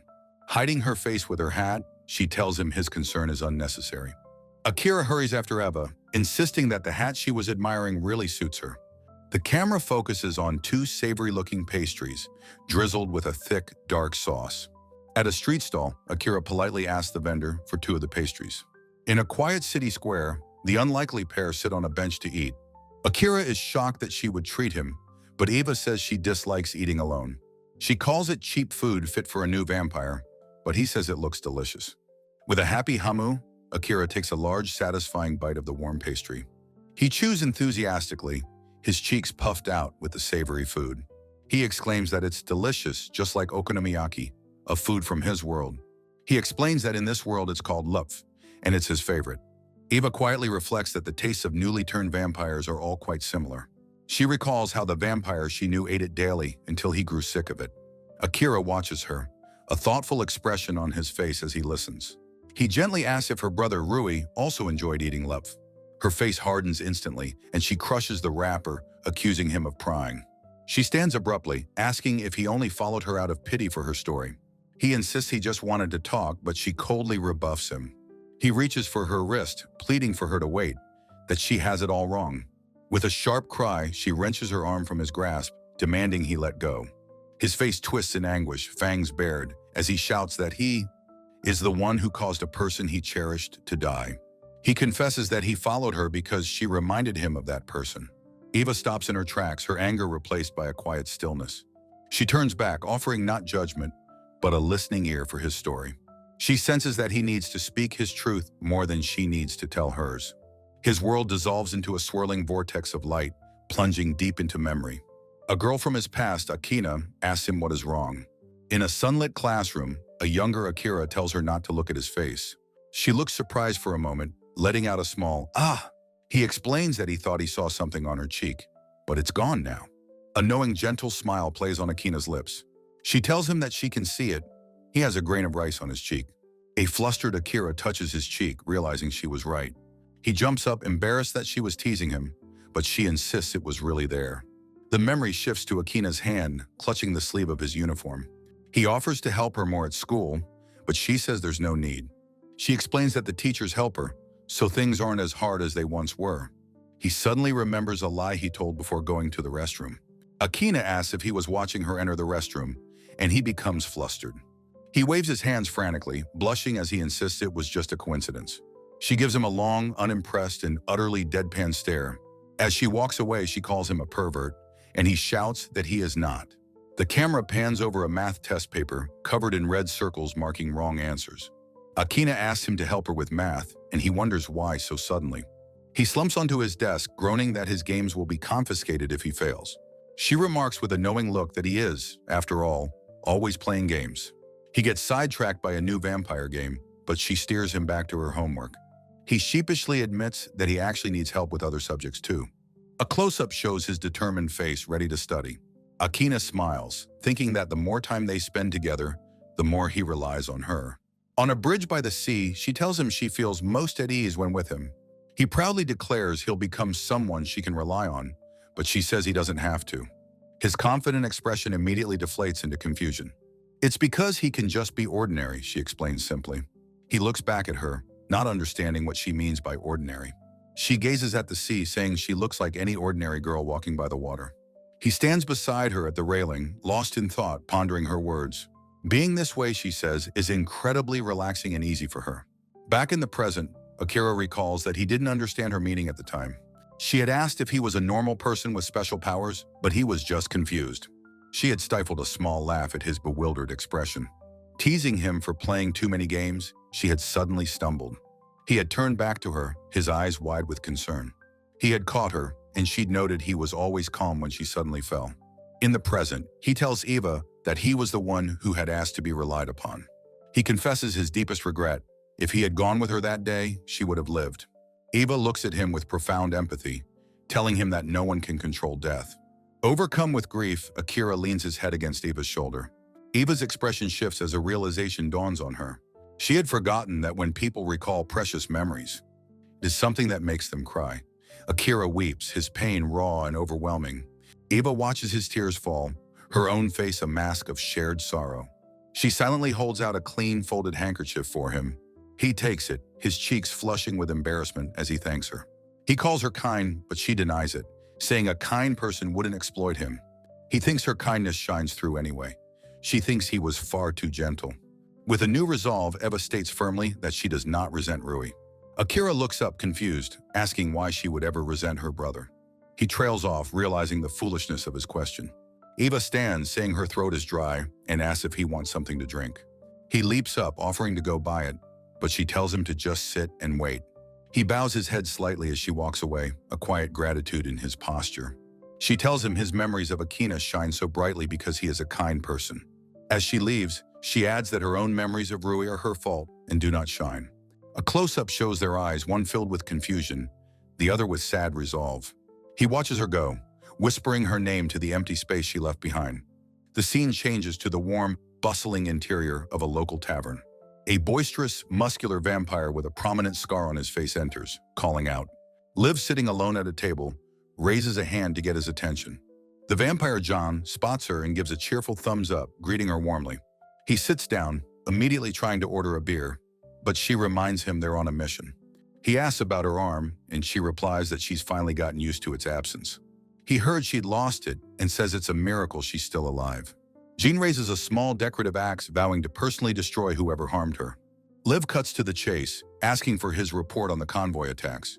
John's demeanor sobers as he reveals that a Varus warrior is involved in the incident.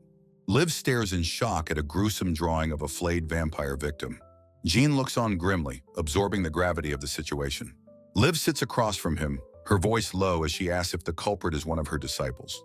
Jean sweats, looking away, his silence a terrible confirmation of her worst fears. Liv asks if Jean is helping a bloodthirsty attacker, but he explains the target is a powerful Varus. Sipping her drink, Liv coolly notes that the Varus clan has many disciples.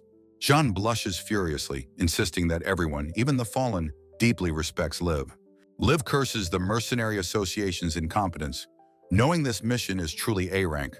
Jean reveals the renegade who attacked Liv was merely a decoy for the true culprits. Liv realizes with grim certainty that Akira and his team are not enough for this.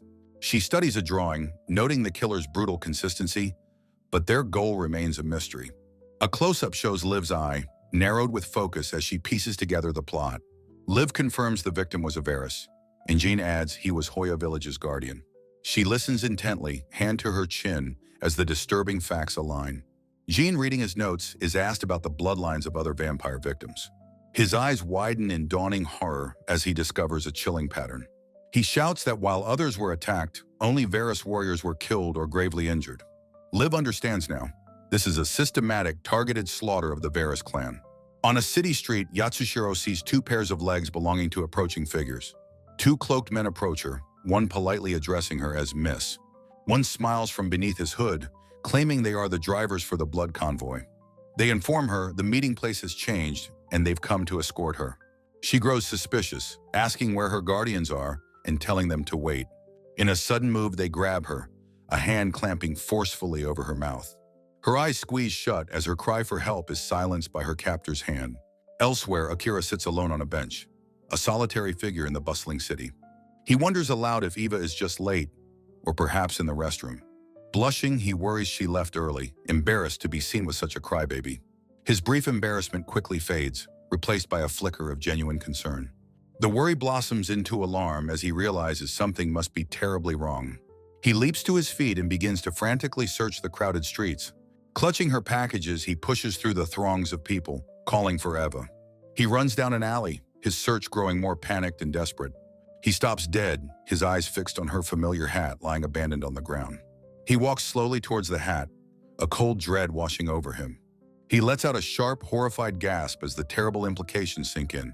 He screams her name, Eva-chan, into the empty, uncaring alley. Nearby, Yudo walks with the human girls who thank him for a wonderful day. One of the girls asks Yudo if they can all go to a cafe again next time. The girls excitedly demand he take the mission again in 3 months. Akira runs up to the cheerful group, his expression one of pure desperation. One of the girls waves, teasingly calling out to the loner, Akira.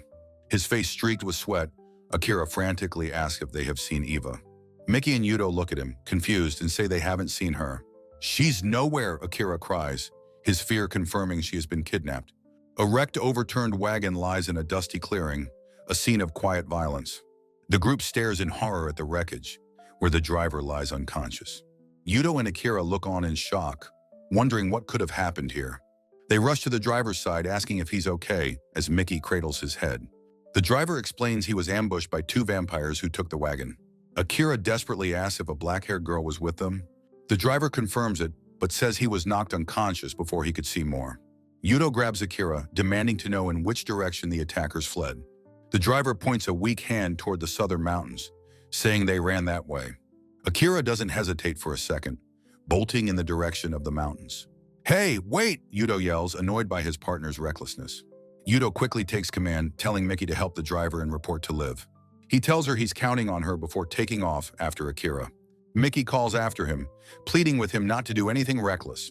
The 2 vampires race across a barren, rocky landscape in hot pursuit. Yudo shouts at Akira, questioning if he truly thinks he can protect a girl alone. Akira screams back that Eva will be killed if they don't hurry. Yudo clicks his tongue in frustration, his anger at Akira's impulsiveness growing. He digs his heels into the ground, planting his feet to stop his momentum. He launches himself at Akira, tackling him hard from behind. Akira grunts in pain as he is slammed face first into the dirt. Yudo's boot presses down hard on Akira's back, pinning him to the ground. Don't be a fool at a time like this, Yudo snarls at him. He scolds Akira for his simple-minded approach, an attack he easily anticipated. Pinned, Akira wonders what lessons Liv would have taught him for this situation. Yudo tells him this is different from their previous fights and that he must calm down. Akira slams his fist into the ground, shouting out in pure frustration.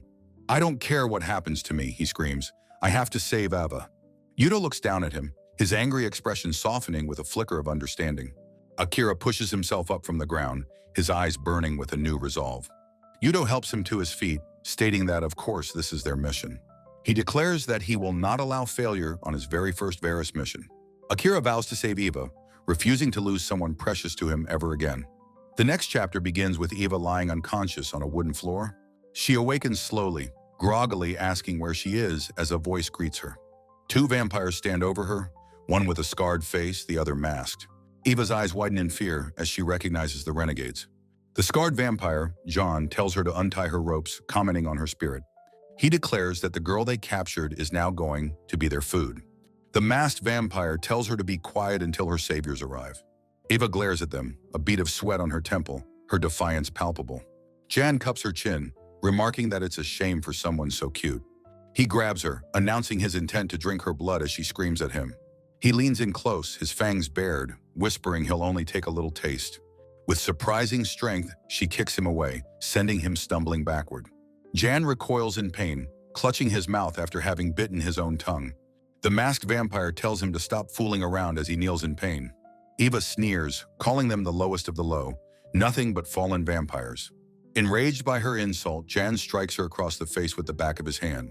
He stands over her, his foot on her back, demanding to know what fallen means. Lying on the floor, she asks what else you call a vampire who attacks humans. The masked vampire explains that because of them, both humans and vampires die. He states that a vampire's death is always a human's fault. That is the rule. He leans over her, saying that he thought he recognized her face. He recalls seeing her being protected by a weak Varus warrior, her brother Rui. His expression cold, he says that he sympathizes with that vampire. Eva smirks defiantly from the floor, telling them to do their job and protect humans. The masked vampire says it would be better if everyone simply lived for themselves. Jan agrees with a sinister grin, noting that vampires are stronger than humans anyway. In a dark, grim cellar, captive women are treated like livestock for their blood. Eva recoils in horror, unable to believe the vampire's cruel philosophy. Enraged by her defiance, the brutish vampire Jan decides to kill her. Eva bravely retorts that their actions are lower than any mindless monsters. Jan's hand closes around her throat as he sneers that she is disposable. The door suddenly explodes inward as Akira and Yuto charge into the rescue. They stand ready for battle, surprising the two renegade vampires mid-assault. Eva gasps for air, looking up at the sudden arrival of her saviors. Akira's face is a mask of pure, unadulterated fury and determination. He roars, demanding to know what they've done to Eva as he attacks. The masked vampire raises a hand, trying desperately to halt the furious assault. Akira ignores his pleas, unleashing a rapid volley of powerful strikes.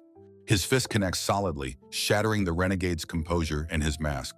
Yuto delivers a powerful kick, telling the scum not to lay a hand on her. In a cowardly move, Jan grabs Eva, using her as a human shield. Yuto scoffs, unimpressed by the empty threat and daring him to try anything. Akira moves in a blur, his hand clamping down on Jan's wrist like a vice. Jan cries out in shock and pain as his powerful grip is broken. With Jan's own dagger in hand, Akira warns him never to touch Eva again. Yuto seizes the opening, sending the disarmed renegade flying with another kick. As the brief violent skirmish ends, Akira moves to catch the falling Eva. Eva looks up at him, her expression a mixture of shock and gratitude. He gently scoops her into his arms, holding her protectively against him.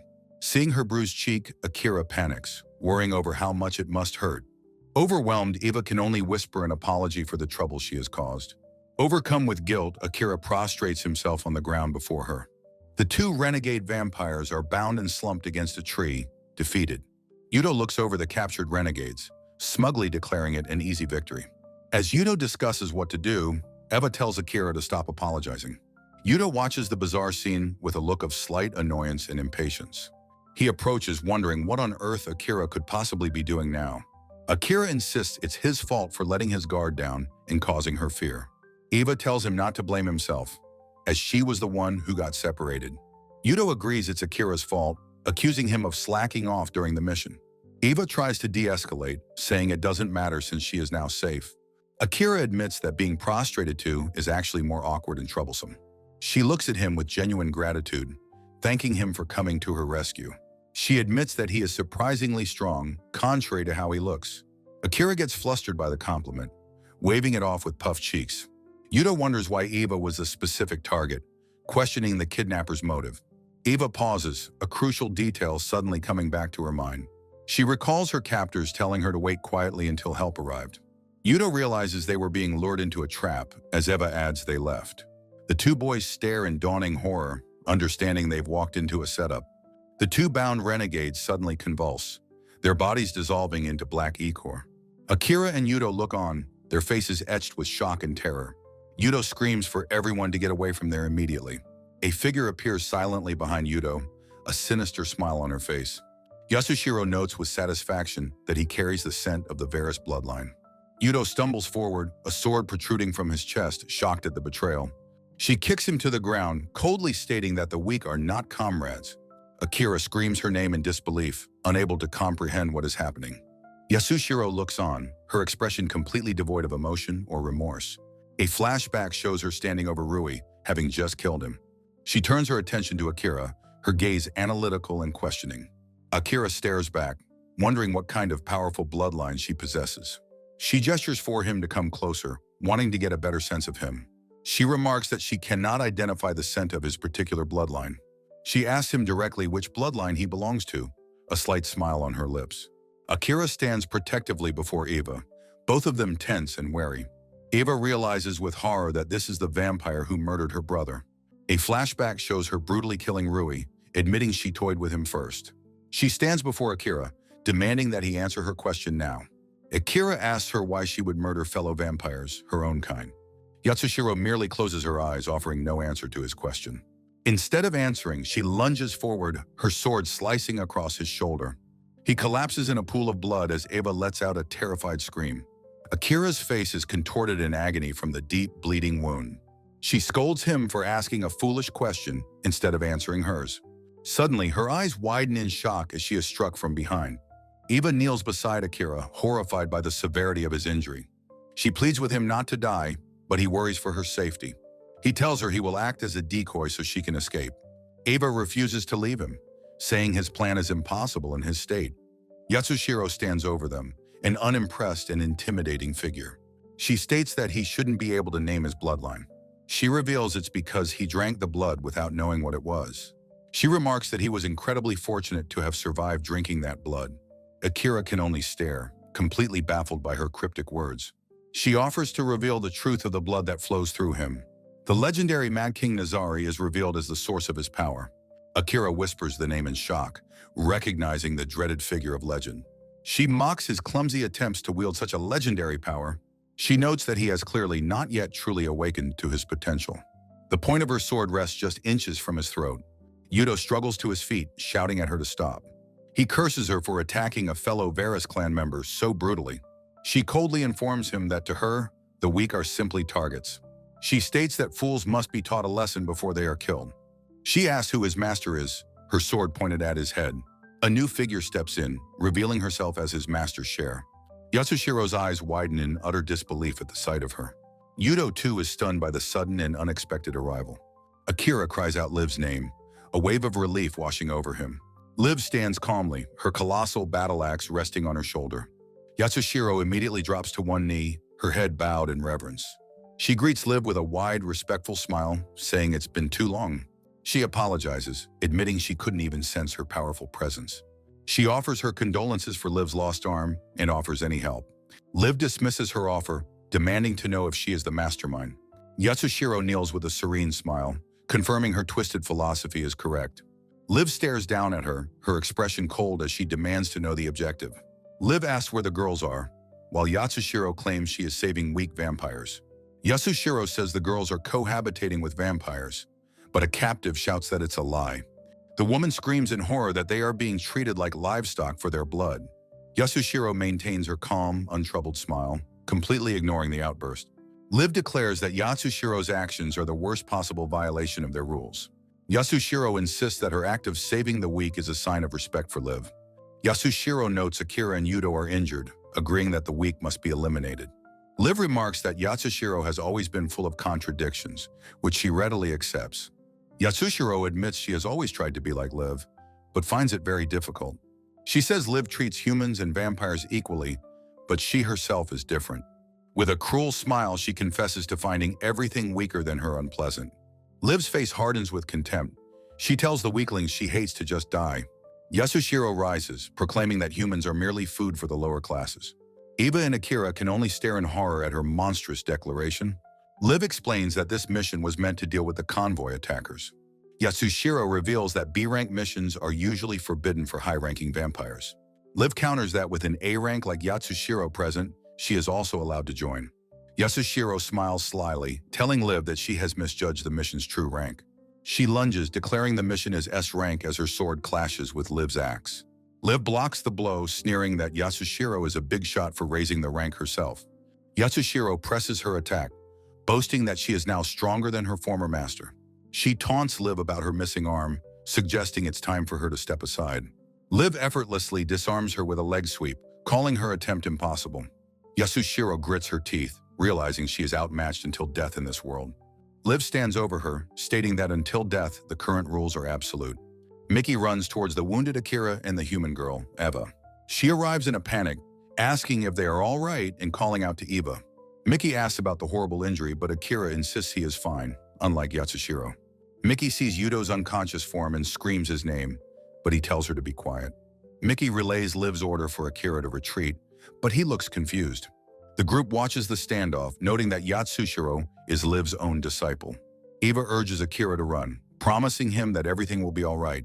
Akira looks on with dread, confessing that he has a very bad feeling about this. Yatsushiro rises to her feet, announcing that she is getting tired of the fight. Her hand begins to glow with a dark, ominous energy as she decides to end things. Liv's eyes widen in alarm as she senses the immense surge of power. A massive shockwave of pure energy tears through the surrounding forest. Akira, Eva, and Mickey are blasted backward by the force, crying out in shock. Yuto, still on the ground, can only groan in pain from the powerful aftershock. Akira gets to his feet, desperately calling out for Liv in the chaos. Eva and Mickey huddle together in terror, wondering what they can possibly do. Akira sprints through the smoke and destruction, searching for his mentor. He continues his desperate search, screaming Liv's name into the devastation. He skids to a halt, his eyes widening in absolute horror at the sight before him. He finds Liv slumped against a tree, her head and face covered in dark blood. He stumbles forward, whispering in disbelief that it must be a lie. His face is a mask of pure anguish as he reaches out a trembling hand. A voice declares that with only one arm, Liv is no longer a worthy opponent. Akira's face contorts in a silent scream of helpless rage and fear. Yatsushiro stands transformed, her left arm a monstrous limb, her eye a black void. She declares that the power of the Varus bloodline is no longer a big deal. She turns her monstrous gaze on Akira, asking if he can use Nazari's power.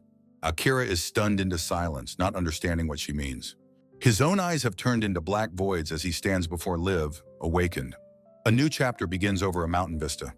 Chapter 13, Compensation. The awakened Akira stands protectively in front of the blood-soaked Liv. Yatsushiro, in her transformed state, looks on with silent intensity. She points her sword at Akira, asking if his Nazari power has fully awakened. Akira doesn't answer, instead lunging forward in a silent, deadly blur. He unleashes a flurry of dagger strikes, forcing Yatsushiro onto the defensive. Yatsushiro is shocked, crying out at his incredible speed. He lands another strike, his blade grazing her shoulder as he presses his assault. He spins away from her, creating distance after his lightning-fast attack. Yatsushiro stumbles back, surprised by the sudden ferocity of his power. She touches her wounded shoulder, examining the blood on her fingertips. A small sound of intrigue escapes her lips as she analyzes his attack. Akira pants heavily, the sudden burst of power clearly taking its toll. He realizes that while Nazari's power is a mystery, he now understands something.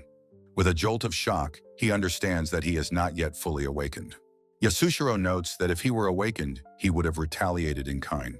She finds it strange that a Varus warrior would be raising a Nazari. Akira looks on, confused by her cryptic line of questioning. She asks him directly if he was the one who cut off Liv's arm. She taunts him, asking if he turned Liv into a weakling who needs protecting. Akira glances at the fallen Liv, her cruel words hitting their mark. Yatsushiro asks if it happened during a berserker rage when he first awakened. She decides that she wants to see him awaken his power once more. She injects a syringe into her shoulder, saying his power is wasted otherwise. Her monstrous arm swells with new power as she commands him to fight her. Akira stares in horror at her transformation, wondering what that thing is. Yatsushiro attacks, her sword a blur of motion too fast to see. She lands a devastating blow, sending Akira flying through the air. He spits up blood from the sheer force of the impact. He crashes hard into the ground, skidding across the dirt and rocks. He groans in pain, the powerful attack leaving him dazed. He cries out as he struggles to push himself up from the ground. Yatsushiro stands over him, telling him to use his power or he will die. She unleashes a wave of dark, chaotic energy towards his friends. The dark power swirls around her, a manifestation of her monstrous strength. She prepares a blast of energy, aiming it directly at Mickey. Mickey cries out as her defensive flame magic is instantly repelled and extinguished. Yuto, in rage, leaps into the air, screaming that she is a monster. He swings his sword down with all the strength he can muster. Yatsushiro shatters his blade with a single blow from her monstrous arm. She pins him to the ground with her foot, calling him truly weak. Mickey runs forward in a panic, screaming Yuto's name. Yatsushiro casually grabs Mickey and throws her into her downed friend. Yuto and Mickey lie defeated on the ground, groaning in pain and helplessness. Bruised and defiant, Akira insisted that he and his friends had not run away. Yatsushiro stood over his fallen friends, mockingly asking if she had come to help. He snarled, warning her not to touch them, but she noted his power was unawakened. She wondered aloud how she could possibly make him use the power of Nazari.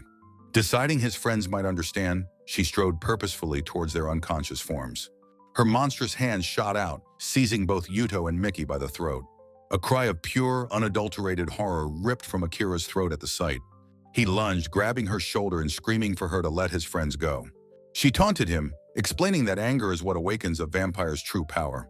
Enraged, Akira demanded she fight him and leave his powerless friends out of it. She sneered, telling him that being just a regular vampire was completely meaningless. Yuto and Mickey struggled for air, their faces contorted in pain as she squeezed. Broken, he screamed in anguish, desperately asking how to unleash Nazari's power. In that instant, a longsword pierced straight through his chest from behind. His eyes widened in disbelief as he turned to see who had attacked him. The world spun into a chaotic blur as the shock of the blow hit him. He saw Liv standing there, her expression unreadable, and asked what was happening. Looking down at the blade in his chest, he heard Liv simply apologize. As he fell, he managed to whisper her name, his voice full of confusion. He lay motionless on the ground, impaled by the sword as Liv watched. Her face was a mask of grim determination, smudged with dirt and resolve. Yasushiro looked down at the still forms of Yuto and Mickey on the ground. As she regenerated, she noted with a smile how quickly Liv had revived. Liv, her head bowed, asked her former disciple what she intended to do now. Yasushiro declared that if she must die, she wanted it to be by Liv's hand. Back to back, Liv asked if Yasushiro's monstrous form was the result of doping. Yasushiro confirmed she knew the forbidden art, a power from her ancient lineage. Liv questioned why she had fallen so far, reminding her she was already strong. Yasushiro admitted that despite everything, she had never once been able to defeat Cher. A memory surfaced of Liv teaching her disciples to always remember their human heart. With a chilling smile, Yasushiro confessed she forgot that most meaningless lesson. Liv turned her back on her, a silent condemnation of what she had become. She grabbed Liv, declaring the time for talk was over. The weak could die. Liv looked down at the monstrous hand on her shoulder and calmly agreed.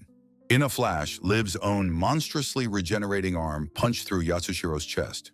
Black blood exploded from the wound as the powerful blow pierced her completely. Liv's eyes were narrowed, filled with a cold and absolute fighting spirit. Staggering backward, Yasushiro groaned in agony from the devastating counterattack.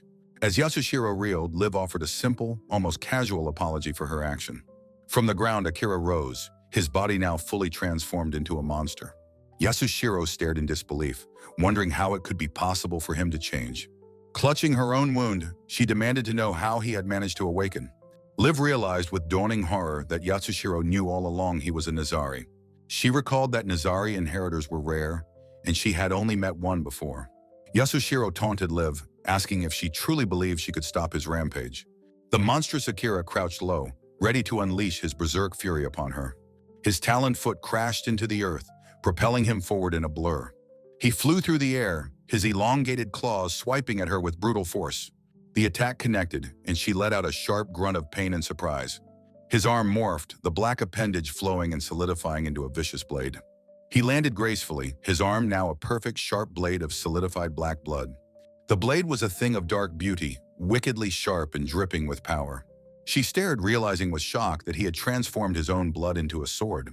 The monster lunged, his new blade a blur of motion aimed directly at her. The blood sword sliced cleanly through her monstrous arm, severing it at the elbow. She cried out in agony as black blood dripped from her open mouth. Staggering, she realized Nazari's true power was the ability to solidify blood. Her single monstrous eye widened as the full truth of his power dawned on her. A black fog began to creep through the trees, obscuring her vision. Looking at her hand, she realized the strange mist was actually his blood. Surrounded by the bloody fog, she angrily demanded to know where he was hiding. A blade of pure black energy shot past her face from the disorienting mist. The unseen blade sliced cleanly through her neck, severing her head from her body. The ground erupted where the attack had sprung from, a geyser of dark power. Akira, in his monstrous form, held her severed head aloft in triumph. Her head lay on the cracked earth, her reign of terror finally at an end. The monster stood silently over its prize, the clearing now deathly quiet. The Mad King Nazari's power is activated by the flow of its wielder's blood. It is a bloodline of assassination, shining brightest when faced with certain death. Its victory complete, the monster slowly turned its attention towards Liv.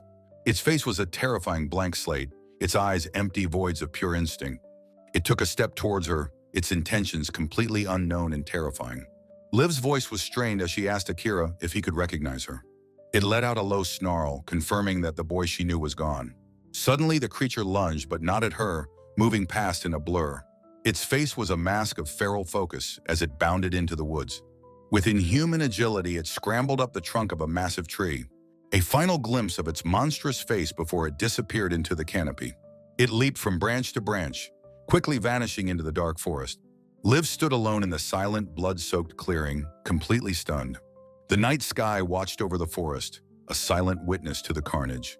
His feet, no longer monstrous talons, stood bare on the cold forest floor. He stood alone in a clearing, the monstrous transformation having finally receded. His face was a portrait of exhaustion and deep, soul-crushing sorrow. He closed his eyes, his body finally giving in to the immense strain. He lay unconscious in the desolate clearing, a broken figure under the stars. The final chapter began with a familiar voice telling Akira-kun to wake up. He lay on his back, lost in the darkness between worlds, his fangs visible.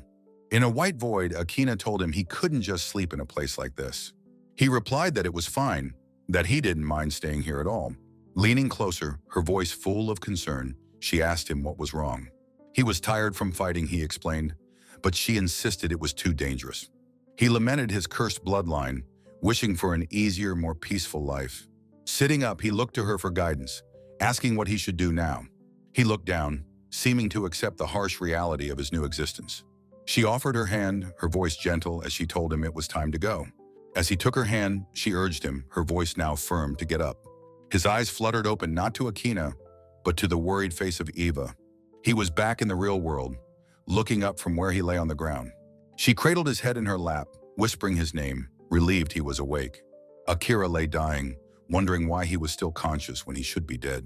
He realized, looking up at Eva, that he finally understood what was happening.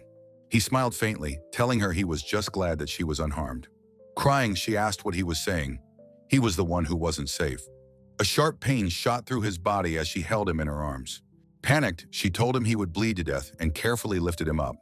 With fierce desperation, she pulled him close, commanding him to drink her blood. He stared back at her, his eyes wide with utter shock and disbelief. He hesitated for a moment, his fangs bared, his face close to her skin. His hand trembled as he gently pushed her away, refusing her selfless offer. Kneeling before her, he insisted that he absolutely could not do that. He explained the sacred rule. Drinking from a human would make him a monster. He would rather face death than do such a thing, leaving her asking why. Tears streamed down her face as she asked why he gave up so easily. Her raw, emotional question left him completely stunned and at a loss for words. She clutched her heart, confessing she had desperately wanted to save her brother Rui. She had wanted Rui to live, but she failed to keep him in this world. He looked at her, his expression softening as he whispered her name. She knew he, of all people, must understand the profound pain of losing someone. He looked away, quietly agreeing that he understood her pain all too well. She gently took his hands in hers, a silent plea for him to live. Looking into her eyes, he finally relented, saying that he understood her plea. A gentle, relieved smile broke through her tears as he finally agreed. He apologized softly as he leaned in, and she told him it was okay. As his fangs pierced her skin, she closed her eyes and whispered her thanks. In his mind, he saw Rui, realizing this act was for him as well. He understood Ava's deepest regret, wishing she could have offered this to her brother. They cried together, their shared act a sacrament of grief and survival. Later, Ava thanked him, saying his act made her memories of Rui shine. She recalled her brother lamenting his weakness, promising she would always protect him. He had smiled at her then, calling her reliable and strong in her own right. He had then vowed to become strong enough to protect her no matter what. They walked together full of hope, believing their journey was just beginning. Back in the present, Akira carried the exhausted Eva toward his waiting friends. Yuto, Livuane, and Mickey watched in silence as he approached with her. He gently laid her down to rest while Livuane stood watch over them. His friends gathered around him, their faces a mixture of relief and concern. Overwhelmed by their support, Akira gave them a grateful, tear-streaked smile. In the aftermath of the battle, the exhausted group stood together in the clearing.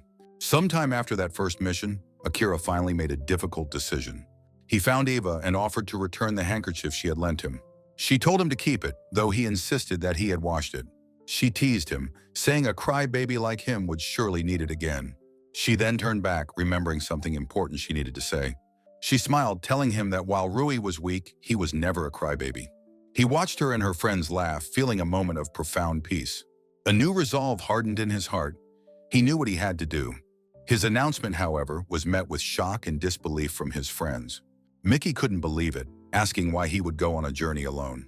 He explained that his first mission made him want to test his own limits. He had to face his weakness, or he would never be able to protect anyone. Liga scoffed, finding it amusing that the crybaby brat was acting so tough. Yuto asked how long he'd be gone, and Akira replied, "About a year." Liv told him to be careful, surprising Yuto with her calm acceptance. She explained she enjoys watching her disciples grow more than she misses them. Suddenly, she stepped forward with a surprising, swift purpose. She pulled him into a sudden, tight, and unexpected embrace. She held him close, telling him that he would be fine and to go. He returned the hug, his voice thick with emotion as he said goodbye. He walked away, giving them one last wave without looking back. Mickey was sad, Yuto was annoyed, and Ligu told them to learn from him. Liv watched him go, a small, proud smile gracing her lips. He had made his choice, to leave everyone and learn to survive alone. His journey began, taking him through unfamiliar towns filled with strangers. He took on odd jobs, learning the rhythms of his strange new world. He spent many nights alone in the wilderness, cooking over a small campfire. He learned to sleep under the stars, his sturdy pack for a pillow. He hunted monsters, his skills as a fighter slowly and steadily improving. His travels took him to bustling port cities by the sea. He learned to interact with people, his shyness replaced by a quiet confidence.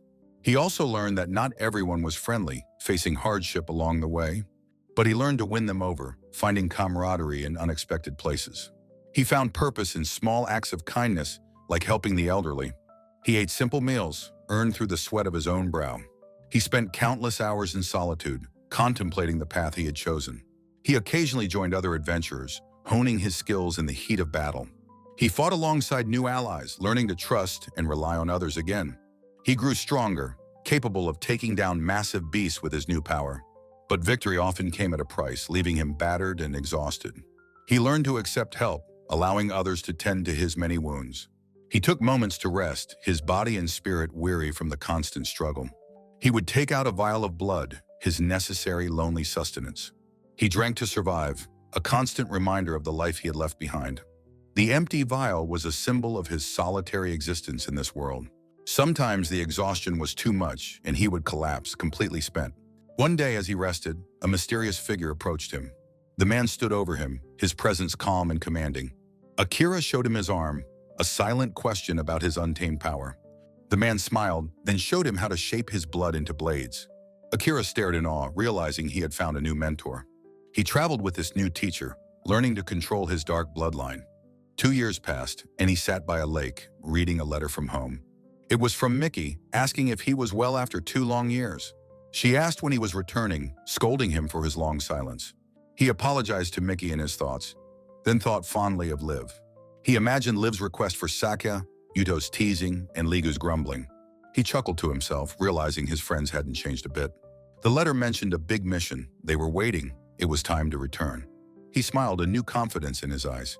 He would go back to them. His journey now had a new destination, home and the family waiting there. Upon a grand city bridge, Akira muses about buying souvenir sake for Liv-san. His thoughts are interrupted as a peculiar group of people catches his attention. A vampire in clerical robes leads a solemn procession of women in dark hoods. He immediately recognizes the group as belonging to the Holy Blood of Risu. Watching them pass, he thinks they look like a group of cute Red Riding Hoods. His gaze follows one hooded figure who seems to be lagging slightly behind. He notices the rhythmic tapping sound of a walking stick on the cobblestones. The familiar sound gives him pause, a thoughtful expression on his face. He stops completely, watching the lone figure slowly walk away from him. Lost in thought, he accidentally collides with a large, intimidating man. The furious man grabs him, but Akira quickly offers a flustered, panicked apology. As the man departs, a quiet, hesitant voice from behind calls out his name. He freezes in place, his eyes widening with pure, unadulterated shock. The figure has turned, revealing the face of Akina, a girl from his past. With disbelief in her eyes, she asks if it is really him, Akira-kun. He can only stare back, overwhelmed by a flood of powerful, unspoken emotions. After a moment of stunned silence, he takes a single, hesitant step towards her. On a bridge in another world, 2 lost souls have finally found each other again.